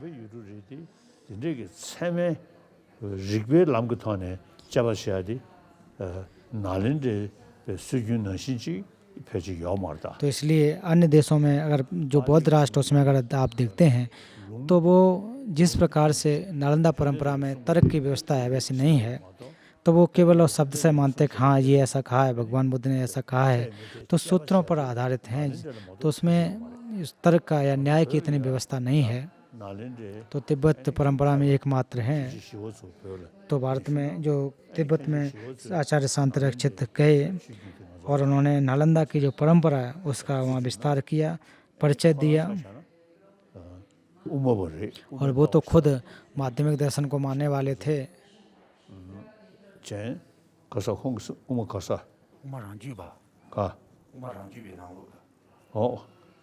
तो जो माध्यमिक प्रासंगिक दर्शन को मानने वाले थे,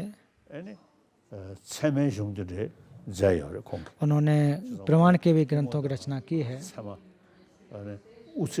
तो माध्यमिक जो और प्रमाण तो उसे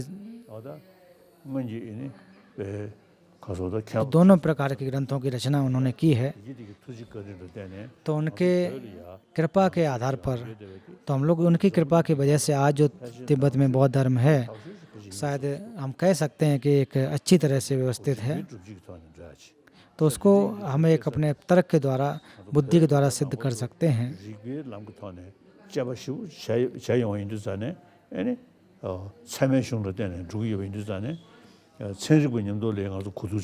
तो निश्चित रूप से हम जो वैज्ञानिक लोगों के साथ में वार्ता कर सकते हैं। अगर केवल शब्द से हम जाते रहें तो शायद उनकी बराबरी नहीं कर सकते हैं। तो तिब्बत की जहाँ परंपरा हो या फिर व्यवस्था जो भी हो, ज्ञान हो, तो ये हम कह सकते हैं कि बहुत ही गंभीर है, बहुत ही बृहद है। उसके अलावा जो तिब्बत की जो भाषा है, तो जो राजा जो सोंगचेन गम्पो ने फिर उसके बाद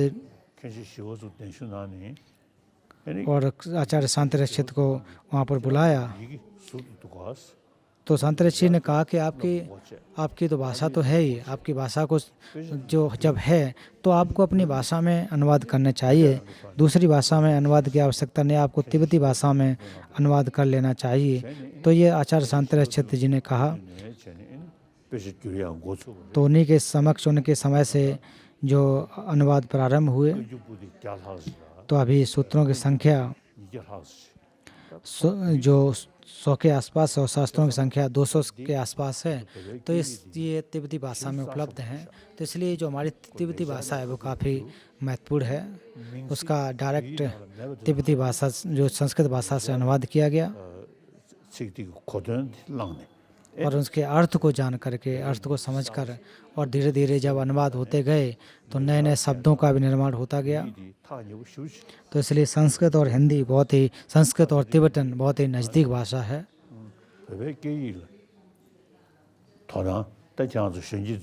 तो आप लोग जो बच्चे लोग हो तो ध्यान दे रहे हो तो और ज़्यादा से ध्यान देना चाहिए। हालांकि आप लोग ध्यान दे रहे हैं लेकिन और ध्यान देना चाहिए। तो जब भारत में हम लोग जब आए थे, तो जब स्कूलों की जब हम लोगों ने प्रारंभ किया तो नेहरू जी से हम लोगों ने कहा था कि हम लोगों की अपनी भाषा है। तो हमारे जो बच्चे जो लोग जो भारत में जो स्कूल में, तो भारत में अगर भेज देते हैं तो लाभदायक नहीं होगा, तो हमें अलग से एक स्कूल बनाने की ज़रूरत है। तो जब हमने लोगों ने नेहरू जी से अनुरोध किया तो उन्होंने कहा बहुत अच्छी बात है कि आपको बनाना चाहिए। तो इसलिए मैं कहना चाहता हूँ कि जो हमारी जो तिब्बती भाषा है, तो हम तिब्बती लोगों को अच्छी तरह से उसका रखरखाव करने की आवश्यकता है। और बौद्ध धर्म का अगर अच्छी तरह से व्याख्या करने की अगर बात करें तो तिब्बती भाषा के द्वारा संभव है। तो पाली से संभव उतना नहीं है, संस्कृत से भी नहीं है, अंग्रेजी में भी उतनी चीज़ें नहीं हैं। तो इसलिए मैं अक्सर यही कहता हूँ, तिब्बतियों से अनुरोध करता हूँ कि तिब्बती भाषा का आप अच्छी तरह से रखरखाव करें, उसको विस्तार करें।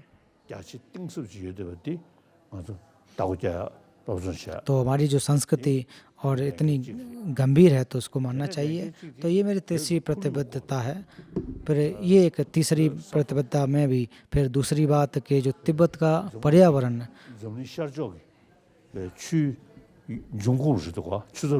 तो जहाँ तक अगर देखें तिब्बत ज़्यादातर जो एशिया के जो राष्ट्र हैं उसमें जो पानी आते हैं, सिंधु जो कोई आप पाकिस्तान में जाने वाली नदी सिंधु को देख लीजिए, तिब्बत से निकलती है।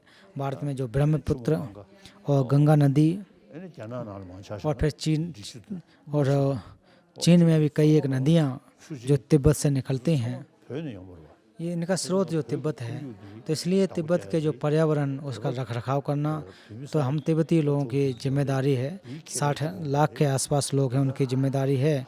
तो आप कहो कि केवल 60 लाख लोगों के लिए ऐसा नहीं है। तो जितने एशिया के जो राष्ट्र हैं उसमें उन लोगों को जल की जो आवश्यकता है उसके लिए लाभदायक जरूरत रहती है। तो इसलिए हमें उसका संरक्षण करना चाहिए, रखरखाव करना चाहिए।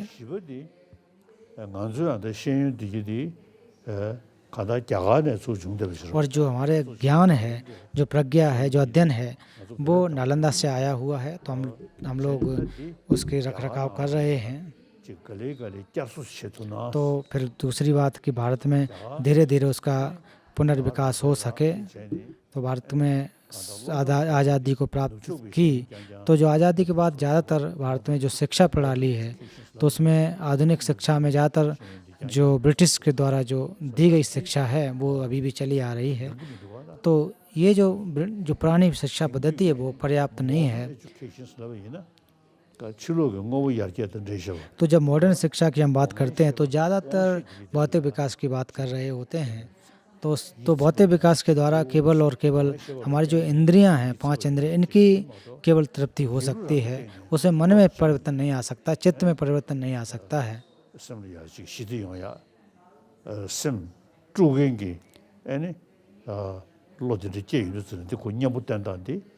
तो वो अगर जब हमारा मन विचलित होता है, दुखी होता है, तो उसको प्रशिक्षित करने का तरीका भारतीय जो पद्धति है उसी में ही संभव है, दूसरे में नहीं है। तो इसलिए भारत की जो व्यवस्था है उसका पुनरुद्धार हो सके।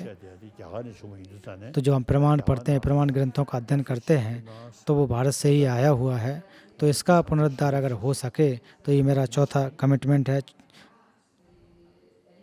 다 장수 현지지 तो आप जो बच्चे लोग हैं 다로 로디 룸줄이야 맞으데 표정 격조 속에 손도 소구요리 तो इस वर्ष के अंत जो अंत में जो चौथा कमिटमेंट है 격조 참월로 जो कि 도나치고 누르신 जो भी तिब्बत के सहयोग करते हैं 손도 तो एक जो मीटिंग की 사상글라니 계시죠 लोकसन संघ के साथ हम लोग साथ साथ वार्ता हुई, एक वार्ता भी हुई तो कहा कि अच्छी बात है, ऐसा करना चाहिए, बातचीत करना चाहिए।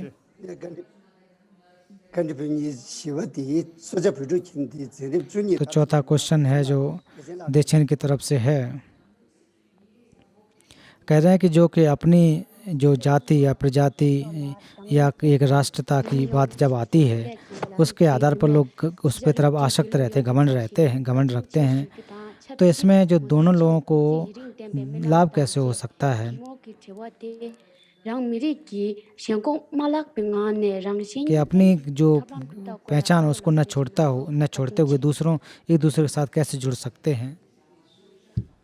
다한다 지하들이 지금 미르 패도 지하다 지금 삼류단에 तो जैसा कि मैंने पूर्व में कहा कि दूसरों को लाभ देना, दूसरों का हित करना, तो जो हम लोगों का जो तिब्बती लोगों का जो बुद्धि है, जो पठन पाठन का अध्ययन है, तो हम लोग भी एक अभी तक जो वैज्ञानिक लोगों के साथ साथ वार्ता कर रहे हैं तो दूसरे इस प्रकार से वार्ता नहीं कर पाते हैं।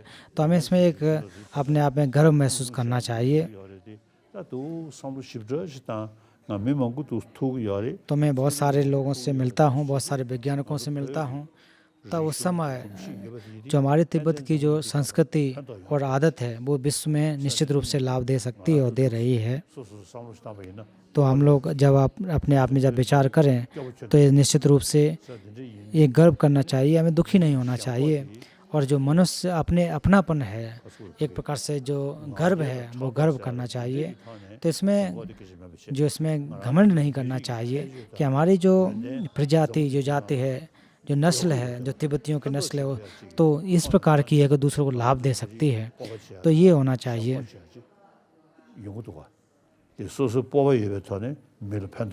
तो कभी कभी एक अपने गर्व करके लोगों की मदद करना, और कभी कभी अगर आप ऐसा विचार करें मैं तो कुछ नहीं कर सकता हूँ, तो कुछ नहीं होगा। अगर मदद करना चाहते हो तो उसके लिए एक अपने आप में आत्मबल होना चाहिए। जैसे उदाहरण के रूप में आप अगर कोई टीचर हो, अगर टीचर कहे कि मुझे तो कुछ नहीं पता है, मैं क्या पढ़ा सकता हूँ, अगर ऐसा बच्चा कहे तो फिर क्या सीखोगे।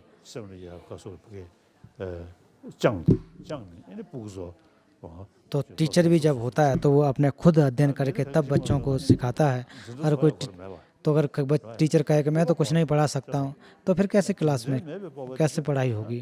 तो इसलिए टीचर को खुद सीखना चाहिए। तो हम लोगों को एक हमारी जो नस्ल है उसके ऊपर गर्व करने का कारण है, उसकी एक वजह भी है कि क्यों कारण करना चाहिए।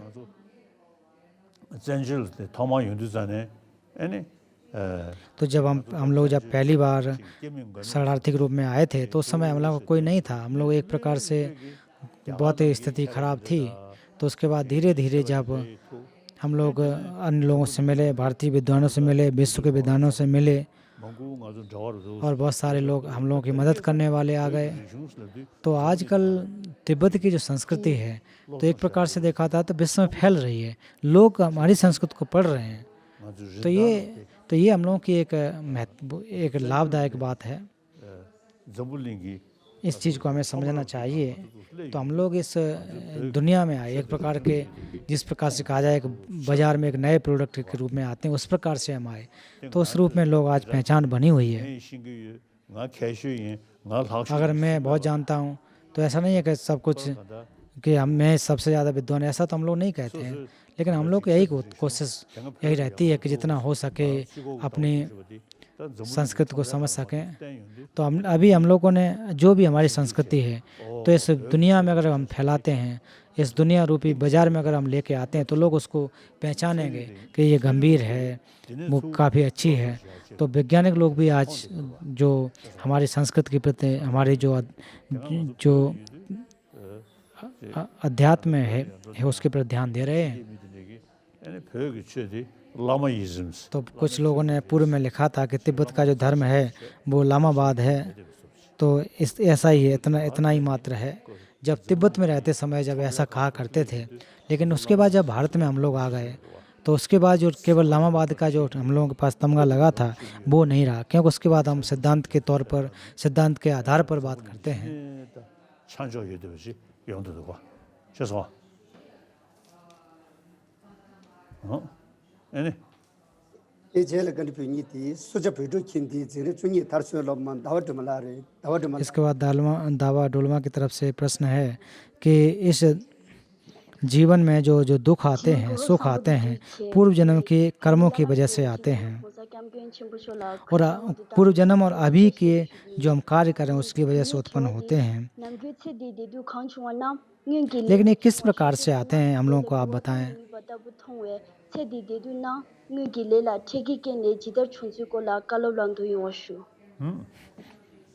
다 천디 디두 자외 तो इस जीवन का जो जो सुख और दुख है, 주디 먼저 레드 और तो इसका जो हेतु वो कर्म की वजह से होता है, इसका कर्म से साथ संबंध होता है। तो अभी जीवन में किए हुए कर्म, पूर्व जन्म में किए कर्म, इसके द्वारा सुख दुख आते हैं। तो अभी जो चीज़ें जो दूसरे प्रकार के हेतु होते हैं, सहयोगी हेतु होते हैं, तो पूर्व में किस प्रकार के कर्मों की वजह से किस प्रकार के हम कहाँ पर पहुँचे हैं, तो वर्तमान के जो हेतु हैं वो जब मिल जाते हैं तो परिवर्तन हो जाता है। तो मूल रूप से अगर देखा जाए तो अभी इस जीवन के जो सुख दुख हैं जो पूर्व के कर्मों की वजह से आते हैं, और लेकिन अभी तुरंत जो क्षणिक हेतु हैं तो इसको अंतर कर पाना मुश्किल है कि पूर्व के हैं कि अभी के हैं। इन कर्मों में अंतर कर पाना बहुत थोड़ा मुश्किल होता है। तो उदाहरण के रूप में जैसे कि कोई बीमारियां इत्यादि जो होती हैं, वो तो हालांकि जो बीमारियां होती हैं तो ये भी एक पूर्व जन्म से जुड़ा हुआ उसका मतलब है। लेकिन अभी के लिए क्या करना चाहिए कि हम लोग चिकित्सा का उपयोग करते हैं, दवाइयाँ लेते हैं, अस्पताल जाते हैं। ऐसा तो नहीं करते हैं कि अरे ये तो कर्मों की वजह से आ रहा, हमें दवा नहीं खानी, ऐसा तो कोई नहीं करता है, दवा लेता है। तो इसका जो मूल जो है पूर्व जन्मों से जुड़ा हुआ होता है, और अभी के समय में भी उसके साथ एक मतलब रहता है, जुड़ा हुआ रहता है। तो जब कभी जो कि इन चीज़ों को हमें नकारना नहीं चाहिए।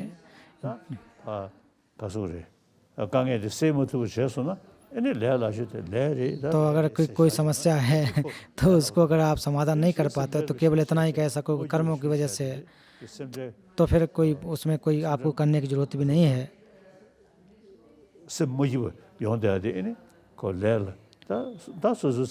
तो अगर ऐसा कहते रहे कि हम दुखी हों, तो जब दुखी होते तब ये पूर्व जन्मों की बातें हैं या पूर्व जन्मों का कर्म है, इस वजह से अगर कहते हैं तो उस समय भी एक मन में कुछ शांति जैसी मिलती है। और जो दूसरे लोग जो ईश्वर को मानते हैं वो कहते हैं कि ये भी है हमारे पूर्व जन्मों की ईश्वरों की वजह से बनाया हुआ है। उनके अपने अपने विचार हैं, लेकिन किस प्रकार से आए हुए हैं इसके बारे में कह पाना तो थोड़ा सा मुश्किल हो जाता है। तो इसमें जो हमारे 3 द्वारा कर्म होते हैं, काय, मन और वाक या बाड़ी, 3 प्रकार से कर्म होते हैं।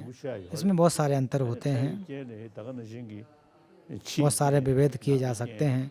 तो आंतरिक और बाहरी जैसे भी जो हेतु होते हैं।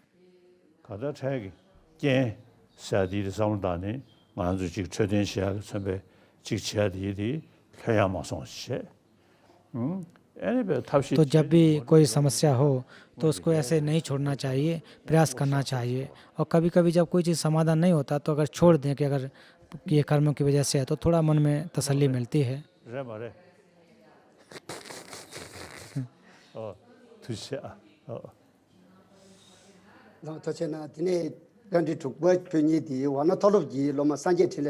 तो अभी सारनाथ से एक ठिनले का क्वेश्चन है।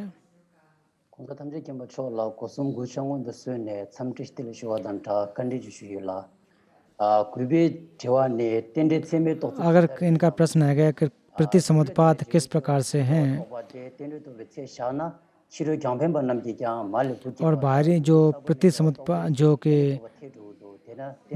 जो तैर्थांतकों के जो प्रति समर्पण उनके सिद्धांत एक प्रकार से भेद नहीं खाते हैं, मेल नहीं खाते हैं, तो प्रति समर्पात के जो 12 निदान है उसके आधार पर भी सही नहीं लग बैठते हैं। तो वो किस प्रकार से होना चाहिए, तो किस प्रकार से प्रति समर्पात को समझना चाहिए। 다 모두 장배부터 사샤나 아니 저것이 되게 말이 तो जो 아니 तीर्थांतकों के बारे में अगर देखें तो वो पूर्व जन्मों को तो नहीं मानते हैं, 다셔야지 कर्म फल को, जो पूर्व जन्म के कर्म इनका को तो नहीं मानते हैं। 아니 장신바이 다 가다 치러 먹게 시기야리 아니 나보산지 왜 다라리 산들이 인도 가다 다 지기 디두기 가서 디두기다 지기 내주 가리네 거 치견 तो जो सुख और दुख के जो भी वजह हैं तो हालांकि बाहरी वजह से तो आते ही, लेकिन खासकर ध्यान देने की बात है कि हमारे मन के द्वारा भी बहुत ज़्यादा जो चीज़ें उत्पन्न होती हैं, और ये किस वजह से आते हैं, वो हमारे क्लेशों की वजह से आते हैं। और जो भी दुख हैं वो क्लेशों के वजह से हमें पैदा होते हैं। और अगर अपने चित्त को परिशुद्ध करते हो तो सुख की प्राप्ति होगी, अपने चित्त का अगर शोधन नहीं कर पाते हो तो दुख की प्राप्ति होगी। तो ये आपके मन पर है, आपके चित्त पर है। अगर और जब कभी भी मन में अगर बहुत ज़्यादा प्रतिस्पर्धा, ईर्ष्या, बैर अगर हो तो दुख आ जाते हैं।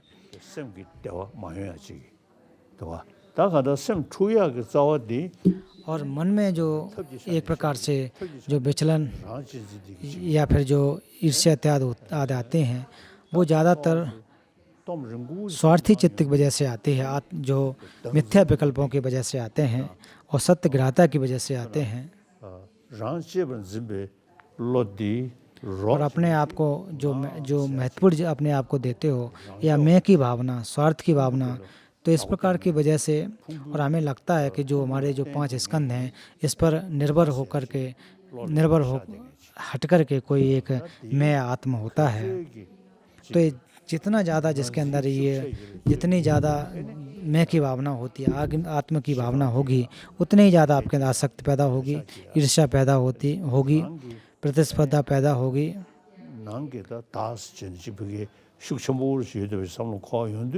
실록이 얘네 지기 유담을 예버디디 거로 속속 되게 예버지। तो जब भी हमारे अंदर इस प्रकार की मैं की भावना रहती है तो बाहरी चीज़ों को हम लगता है कि सत्य रूप में सिद्ध होती हैं। तो मैं अक्सर क्वांटम फिजिक्स की बात कर रहा हूँ कि क्वांटम फिजिक्स के अनुसार हालांकि आंतरिक जो हमारे मन या चित्त की बात तो वो नहीं कर पाते हैं, लेकिन बाहरी चीज़ों के वो व्याख्या करते हैं कि जिन चीज़ों को हम देखते हैं उसी प्रकार के हमारे मन में आरोपित होती हैं, वैसे दिखाई देती हैं। लेकिन फिर भी जब उसका परीक्षण करते हैं, बौद्ध धर्म के अनुसार, सिद्धांत के अनुसार भी कहते हैं कि जिस प्रकार से हम उनको देख रहे हैं तो उनका जब परीक्षण करते हैं तो उस प्रकार से उनकी स्वतंत्र सत्ता नहीं होती है। ये वैज्ञानिक भी कहते हैं। 가다가서 녀몽글로 디디 능수디 실샤니 에네 디상부도 디냐버레스। तो ये अच्छा है, ये बुरा है, इस प्रकार से अगर अंतर करेंगे और वो तभी नहीं देख पाते हैं कि हमारे अंदर मिथ्या विकल्प इतने ज़्यादा होते हैं कि सत्य को नहीं मान पाते हैं, और जिस प्रकार से जो चीज़ें हैं जैसा हम देख रहे हैं वैसी प्रकार से हैं, इतने ज़्यादा हम उसमें एक प्रकार से आसक्त हो जाते हैं।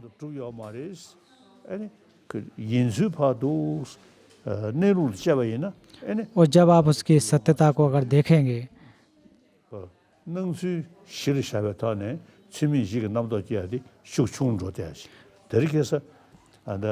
और जैसे जैसे आप जब परीक्षण करेंगे तब जाकर के निश्चित रूप से समझ में आएगा कि तो चीन की एक विश्वविद्यालय केंसु, तो वहाँ पर जो हम लोगों ने जो यहाँ पर एक किताब जो कि 어다 제의를 주니 드즈제프게 किताब बनाई जो कि सिद्धांत की किताब है, उसके बाद साथ वहाँ पर जब गई तो वहाँ के लोगों ने उसको पढ़ा, 이겐도 제 통구도가 통도가 तो जो टीचर लोग हैं उन लोगों ने उसको पढ़ा। 뭐냐라 벽에 있는 산재배 추 나른데 추규디 세르데 팀에 추르샤세니 드지 시행의 중심 तो उन्होंने कहा कि जो जो जो धर्म है, जो तिब्बती धर्म की व्यवस्था है, तो वो विज्ञान से जुड़ा हुआ है, वैज्ञानिक धर्म है। तो चीनी जो छात्र हैं 또 수로중에 जो क्वांटम फिजिक्स का अध्ययन करते हैं, तो उन्होंने कहा कि इस तरह से अगर अध्ययन करते हो, इसका अगर आप जो प्रति समुत्पाद या शून्यता का अध्ययन करते हो, तो मेरे अंदर जो गिराता मैं की भावना वो कम होती है। 아테게 뭐 숙청부 여나 아니 녀모기 돼야지 네 자오시로 तो जितनी ज़्यादा आपको मैं की भावना होगी उतनी ज़्यादा आपके क्लेश उत्पन्न होते हैं। तो इसलिए मूल माध्यमिक कारिका में कहा गया है कि जो भी हमारे क्लेश होते हैं या ग्रहता होती है वो कर्म और क्लेशों की वजह से आते हैं। 나가는 시간도 자오시로 나리야 और मूल माध्यमिक कारिका में भी कहा गया कि जो राग द्वेष मोह ये विकल्पों की वजह से आए हुए हैं, मन में विभिन्न प्रकार के विकल्प, या फिर उसको कह सकते हैं अविद्या की वजह से आए हैं, मिथ्या विकल्पों की वजह से आए हैं। 녀모디 तो इसको कैसे प्रहार करना चाहिए? तो कैसे कि जो भी चीज़ें देख रहे हैं वो स्वभाव जिस प्रकार से हमें दिखाई देती हैं वो स्वभाव से सिद्ध नहीं होते हैं। 마도 वो केवल और केवल हमारे स्कंदों पर आधारित होकर के जो आत्ममात्र होते हैं, 매제버지 और कोई भी आत्मा को जो स्वभाव से सिद्ध नहीं है, तो इसको हमें पुद्गल जो अनात्म है उसके बारे में विचार करना चाहिए। और प्रति समुत्पादी जो 12 निदान हैं, 인심하고 숭사를 तो जो पहले 4 आर्य सत्यों की व्याख्या करने के बाद जो दुख समुदय है, 남이 14로 तो फिर उसके बाद इसकी बहुत गंभीरता से व्याख्या अविद्या, संस्कार, नाम रूप, जो जो भी चीज़ें हैं वो वैसे आए। 깔아나셨다 तो भगवान बुद्ध ने ये खुद व्याख्या की है। 뇌슈네 뇌 나도가 तो उनके जो विनय के बारे में भी कहे हैं, तो उन्होंने कहा है कि जो जो जो बुद्ध विहार होते हैं तो उसमें कहा है, उन्होंने खुद सूत्रों में कहा है कि बाहरी जो भवचक्र है उसको एक पेंटिंग बनाना चाहिए, लिखना चाहिए। 단지 쉬는 좀들 봐 패트야 매비체 아니 내 소리야 15고로 창가부터 지시네 तो उन्होंने कहा कि जो जो जो भवचक्र आप देखते होंगे अक्सर लिखा होता है, बना होता है। यार छिलो데 머리관에 तो आपने देखा होगा विद्या से लेकर के जो कि जात जरा भव तक के जो 12 निदान हैं वो बाहरी चक्र पर होते हैं। तो प्रति समुद्र के 12 निदान आप देख सकते हैं। दिने दी नांदे फिर उसके अंदर जब आते हो तो जो हमारे जो गति और सुगति के जो लोक हैं, लोकों की बात की गई है, 6 लोगों की बातें की गई हैं। तो उसके साथ साथ जो इष्ट देवताओं के जो स्तर और जो नरक के स्तर वो भी व्याख्या की गई। और मध्य में उसमें एक गरुड़ है या चील कह लें, चील है और एक सर्प है। तो वो जो क्लेश और राग द्वेष मोह को प्रतीक करते हैं। तो आप देखोगे कि किस प्रकार से कर्म बनते हैं। तो जो कर्म को हम संचय कहते हैं वो अविद्या से लेकर के जात जरा भव जात जरा मरण के अंत तक होता है। ताओ दिनजिगिता 머리고 써야지 아니 이루로 몽바 तो अविद्या का अर्थ होता है कि जो चीज़ें जो सत्य हैं उसके प्रति एक प्रकार से ढके होना, उसको न समझ पाना, और वो भी मिथ्या विकल्पों की वजह से जो मिथ्या एक प्रकार से अविद्या है वो इसको ढके रखते हैं। तो माध्यमिक अवतरण में भी और मूल माध्यमिक कारिका में भी कहा गया है कि जो हमारे स्कंद हैं, तो स्कंदों से हटकर जो स्कंदों से दूसरे स्कंदों में अगर परीक्षण करो तब भी तथागत को प्राप्त नहीं कर सकते हैं। तो इसके अलावा तथागत कहाँ है? तो मैं अक्सर इसको बात कहता हूँ। तो फिर मैंने इसको परिवर्तन किया कि जो स्कंद हैं, तो स्कंदों को अगर परीक्षण करते हो तो कोई आत्मा नहीं मिलती है। तो मैं अपने श्लोक में मैं डाला कि जो आत्मा या मैं वो कहाँ पर है उसको भी आप नहीं ढूंढ सकते हैं। तो आत्मा जिसको कहा जा रहा है तो वो स्कंद भी नहीं है, जो हमारे 5 स्कंद हैं वो तो नहीं है। 미 다다 전주다 슬로시 말와 풍부로 때네 미 풍부로 때네 तो जो भी नाम जो दिया जाता है, मनुष्य का नाम दिया जाता है, जानवर का नाम दिया जाता है, तो स्कंदों के आधार पर ही नाम दिया जाता है। 다지샤고 풍대미 대사 그다 den시 다지 तो देंशी 대바이 membership तो वो जो जिस पर आश्रित है जो वो भी आत्म नहीं होता है, तो किस प्रकार से 주상 다죠 어제 다 두시잖아요 एने 풍불레 तो इस प्रकार से अगर आप जब परीक्षण करेंगे तो जो हमारे स्कंद उस पर निर्भर हुए बिना कोई भी आत्मा नहीं होते, लेकिन तीर्थांतकों के अनुसार से अबौद्धों के आधार कहते हैं कि स्वतंत्र आत्मा रहती है। ये उनके अपने सिद्धांत हैं, विचार हैं। लेकिन बौद्ध धर्म के अनुसार हमेशा अनात्म के सिद्धांत की बात की जाती है कि कोई स्वतंत्र आत्मा नहीं होती है। 다디 질 다미사디 도데바 아니 और अनात्म जो जहाँ तक स्वतंत्रिक, व्यवसायिक, माध्यमिक, स्वतंत्र जो चित्तमत सभी लोग इसकी व्याख्या करते हैं। उमोबरशा तो इसकी अच्छी तरह से अगर व्याख्या देखते हो तो माध्यमिक दर्शन है। और जहाँ तक चित्तमात्र के जो व्याख्या देखें तो छंसी के नाम से, अर्थात जो हमारे जो चित्त सूक्ष्म चित्त उसको आत्म के रूप में मानते हैं।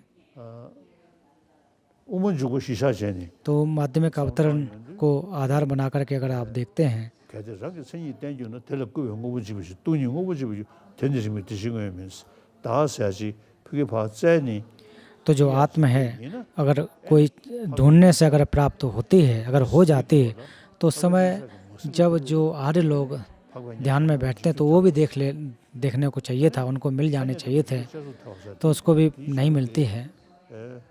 가서 이 다중의 줄이 तो और जो अर्थ के रूप में भी प्राप्त नहीं होते हैं। 어디 알았어 우주가 시도식 내가 대장한테 되는 되는 중요해 대장 지동어부 남자나 등 뒤니 다전스 그 대코는 다 등이제 그래 유딩의 예버지 여 말했어 뒤니 다전 뭘 수주도 내니 뭐이 지시 직den기 타져는 나버 재미 잤어 다 지대는 뭐 가서 배 다도 현대지 가다지 다다 마다 그 천자면을 해야 되지 아니 तो जो भी चीज़ों जिन चीज़ों को हम देखते हैं, वो जो भी धर्मों जो भी वस्तुओं को देखते हैं, वो नाम मात्र से आरोपित होते हैं। 저자가 वो अर्थ के रूप में जिन चीज़ों को देख रहे हैं वो वास्तव में जिस प्रकार से हमें दिखाई देते हैं वो उस प्रकार से नहीं होते हैं। अगर वास्तव में स्वलक्षण को अगर आप प्राप्त करोगे तो स्वभाव सिद्धता आ जाएगी, लेकिन ऐसा होता नहीं है। 또 우마베 다 이소 조금 교인도 자네 तो जो माध्यमिक अवतरण के एक सार के रूप में अगर कहें 어사디 대남싱대 남자 집에 남도 उसमें कहा जाए जो जब ग्रथ की परीक्षण के बारे में कहा गया है कि उसको 7 अलग अलग हेतुओं की वजह से परीक्षण किया जाता है। तो जैसे जब परीक्षण करते हैं तो वो मिलता तो नहीं है, लेकिन रथ तो है, वो किस प्रकार से है, लौकिक व्यवहार के रूप में है। 짜증잖아 शायद एक दूसरे से लाभ होता है, एक दूसरे पर आश्रित होते हैं, लेकिन अगर उसकी स्वतंत्र सत्ता के बारे में प्राप्ति करना चाहोगे तो प्राप्त नहीं होगा। 마다 마제베 애니 지대 작별권에 예와 마도 वो केवल लौकिक व्यवहार के रूप में है, अर्थ के रूप में नहीं है। 때네 요 말이스 지승도가 저자가 뒤에니 마다 마제베 가네 तो बिना परीक्षण किए 민장 따유선 वो केवल नाम मात्र के रूप में होते हैं। तो इसमें जो हमारे जो दुख और सुख और कर्म फल इसके सिद्धांत होते हैं। 애니 풍소도 텔레전에 딱에 다 모니 여버로 따야 돼 파케야 내려주셔 뭐야 다 동니 방아샤셔는 동니 다 따와 공부하다 तो जैसे मैं अपना उदाहरण दूं कि मैं रोज शून्यता का तो ध्यान करता हूं, बोध चित्त का भी अभ्यास हर रोज करता हूं। इससे निश्चित रूप से मुझे लाभ हुआ, बहुत ही लाभ हुआ। 로티디 덴징기 और जो आसक्ति सत्यग्राहता की वजह से आता है तो वो धीरे धीरे कम हो जाता है। और जो स्वार्थी चित्त होने के हानि दूसरे परत के लाभ, तो इससे जब इसके बारे में जब सोचोगे तो लाभ होता है। तो अक्सर हम स्वार्थी बने हुए होते हैं, तो ऐसे समय में ये शून्यता का जो भाव है, विचार है, उससे लाभ होता है। तो धन्यवाद।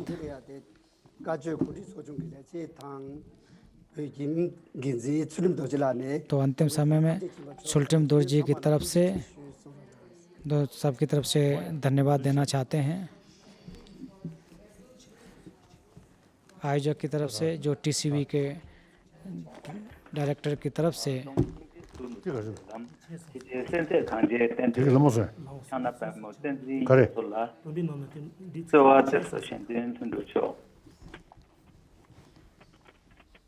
가서 식들 때배당에 던지던 보다 쉬우는 던지 시면 이전단에 제가 뭐 표시를 내고 최근 생기면서 어디에 또 다른나네 तो एक श्लोक जो छूट गया था कि जो शून्यता, जो बहुत सारे शास्त्रा हैं, तो जो शास्त्रा में बुद्ध जैसे नहीं हैं, तो उनसे बुद्ध जो हट करके हैं, और जो प्रज्ञा है तो उससे भी हट करके है, उसके जो आपने बृहद रूप से भी इसकी व्याख्या की है।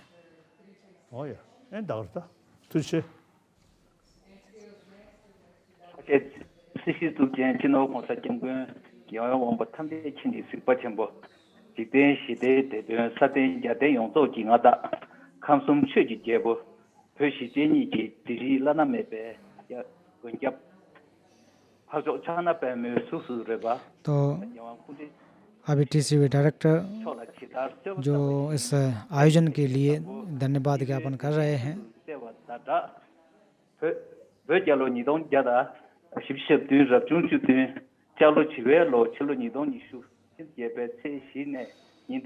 तो आपने 4 तारीख से लेकर के जो 6 तारीख तक, जो ये 15वां टीसीवी के लिए 15वां धर्म प्रवचन था, आपने दिया, गंभीरता से दिया।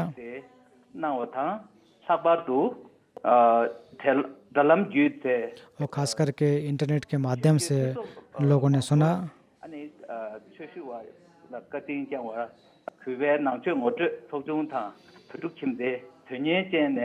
और बहुत सारे लोगों ने इसके प्रति ध्यान दिया। कोविड के समय में भी अच्छी तरह से रह कर के लाभ हुआ। और आपने तो इसलिए आपने हम लोगों पर कृपा की, तो आपको बहुत बहुत हम धन्यवाद देते हैं। और इस अवसर पर और गांधी फोटांग के जितने लोग हैं, जो भी स्टाफ हैं,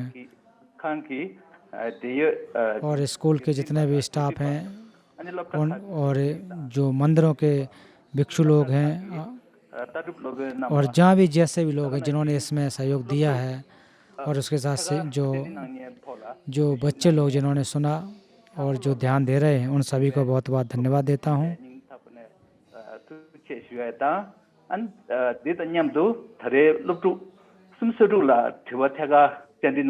और अभी 36 बच्चों ने प्रश्न किया और आपने बहुत अच्छी तरह से उत्तर दिए, उसके लिए धन्यवाद।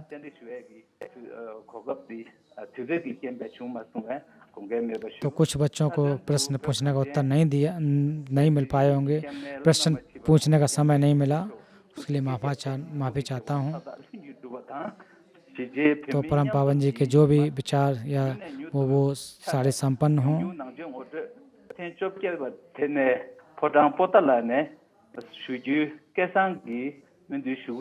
तो अगला प्रवचन पोर्टाला से हो, ऐसी उम्मीद करता हूँ। धन्यवाद। तो आज 3 दिवसीय जो कार्यक्रम वो संपन्न होगा। तो समंत्रबद्ध को प्रार्थना कि जो भी जीवन मिला है वो संपन्न हो। तो संक्षेप में अभिलिखित सर के लिए